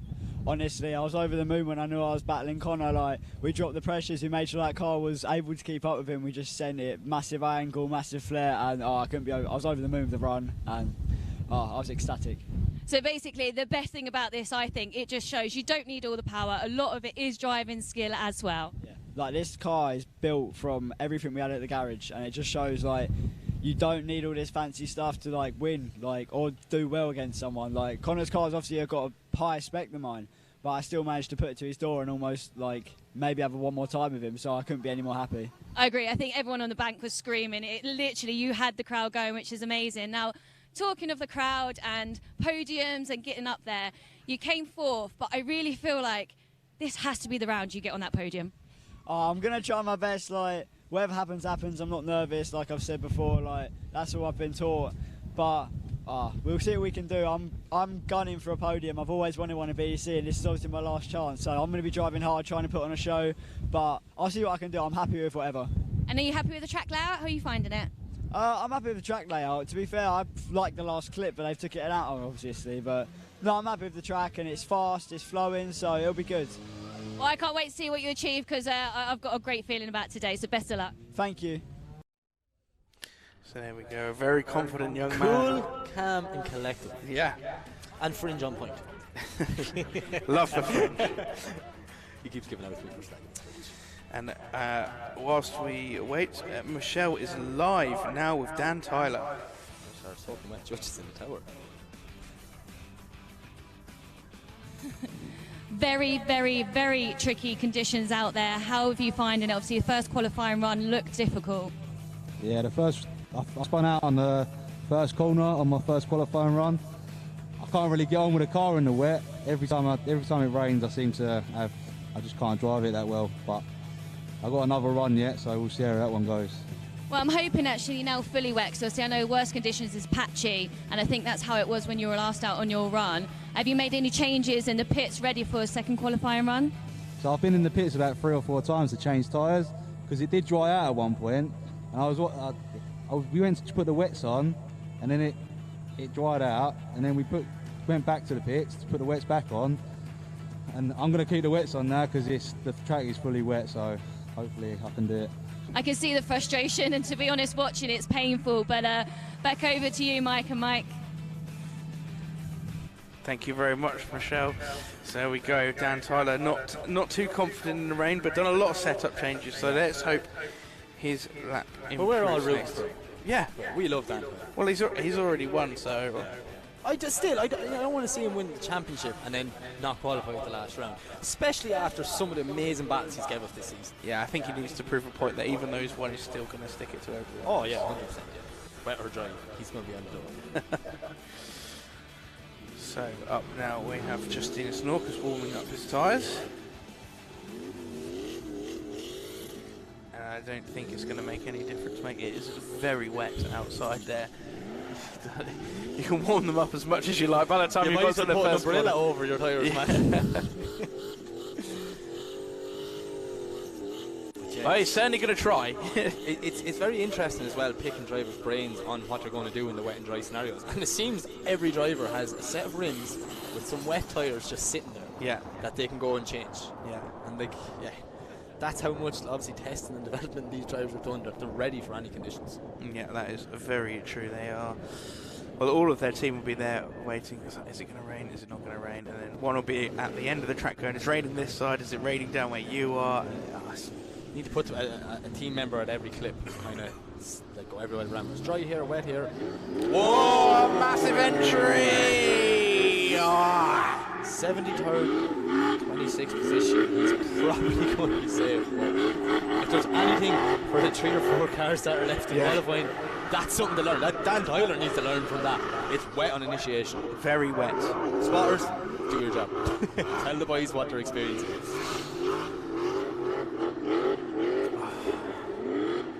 Yeah, look how wet. Look how much. Seen the track. Yeah, look how much angle he has to put just to keep the car on the black stuff.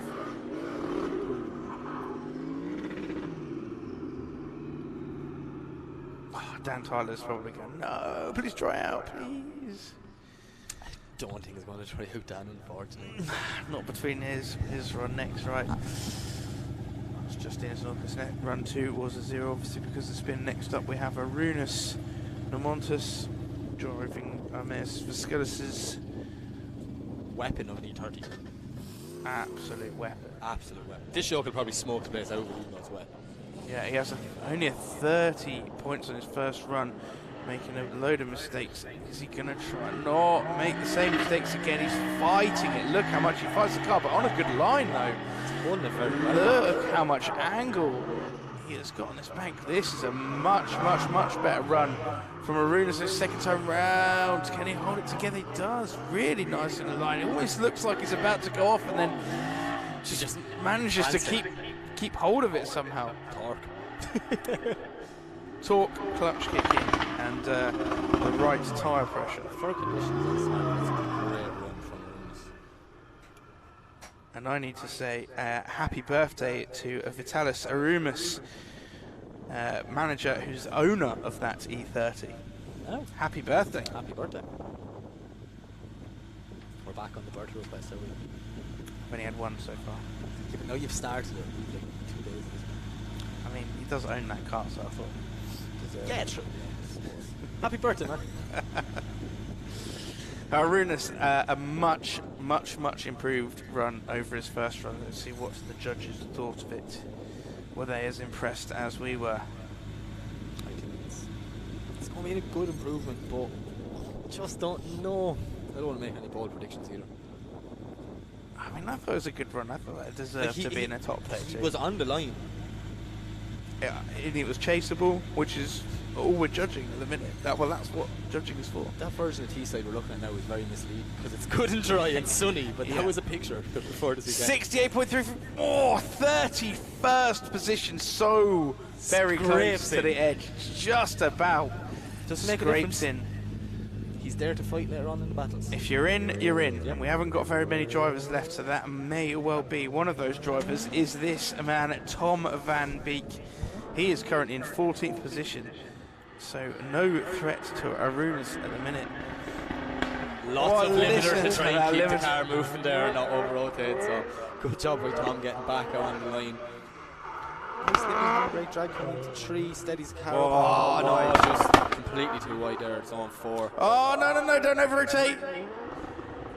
Oh, I just about sort of managed to Didn't come around. over-rotate, but he did pause for a second. I mean, he did take it. He managed to get it back. We all seen it happen, Tom, as much as you tried to hide it. But he's in 14th position. So he's already comfortable. he's already got 77.33 points on the board, so he's currently in 14th position. I don't think that's going to be an improvement.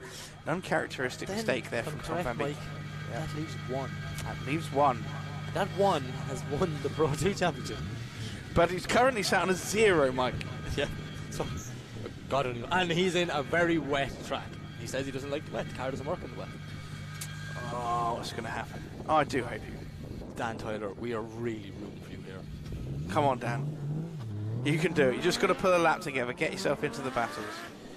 Do you see him? Oh, that's quite aggressive to leave the line. By the window.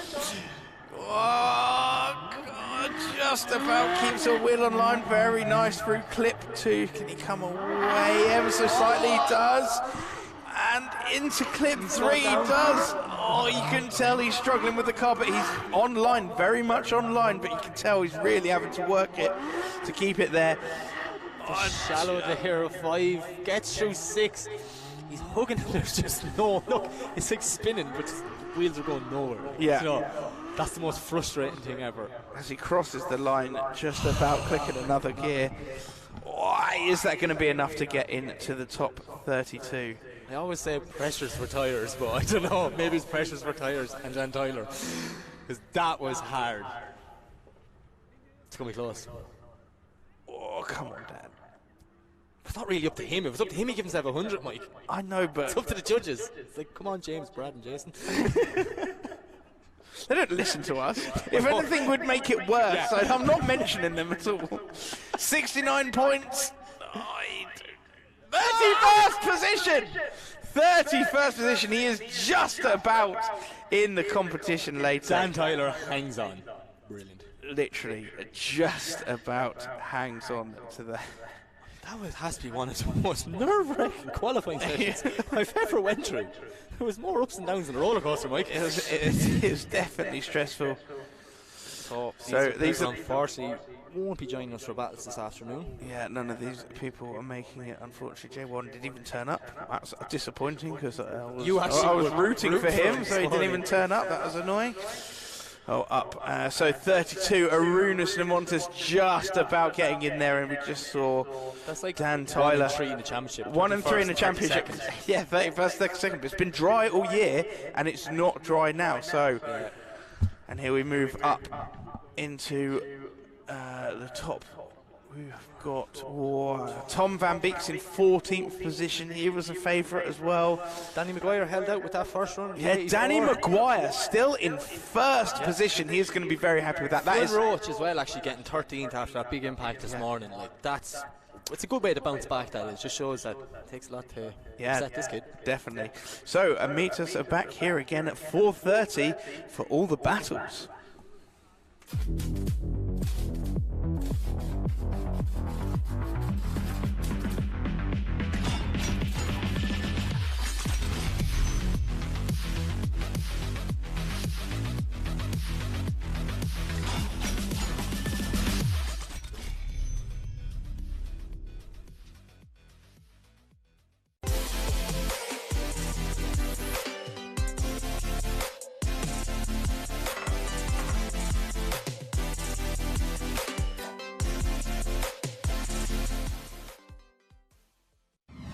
Drifting can be the most demanding motorsport in the world.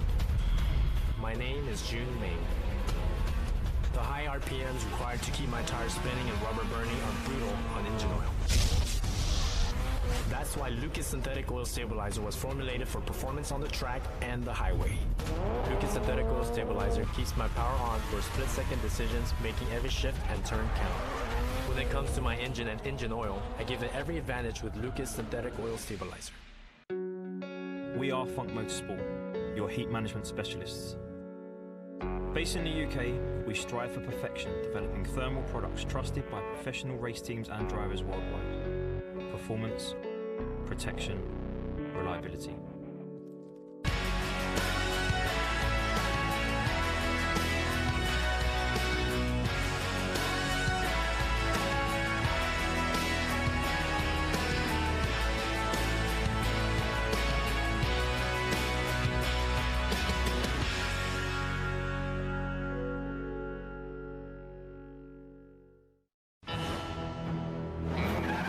As a professional drifter, my results depend on numbers. And making all this add up is one product, Lucas Octane Booster.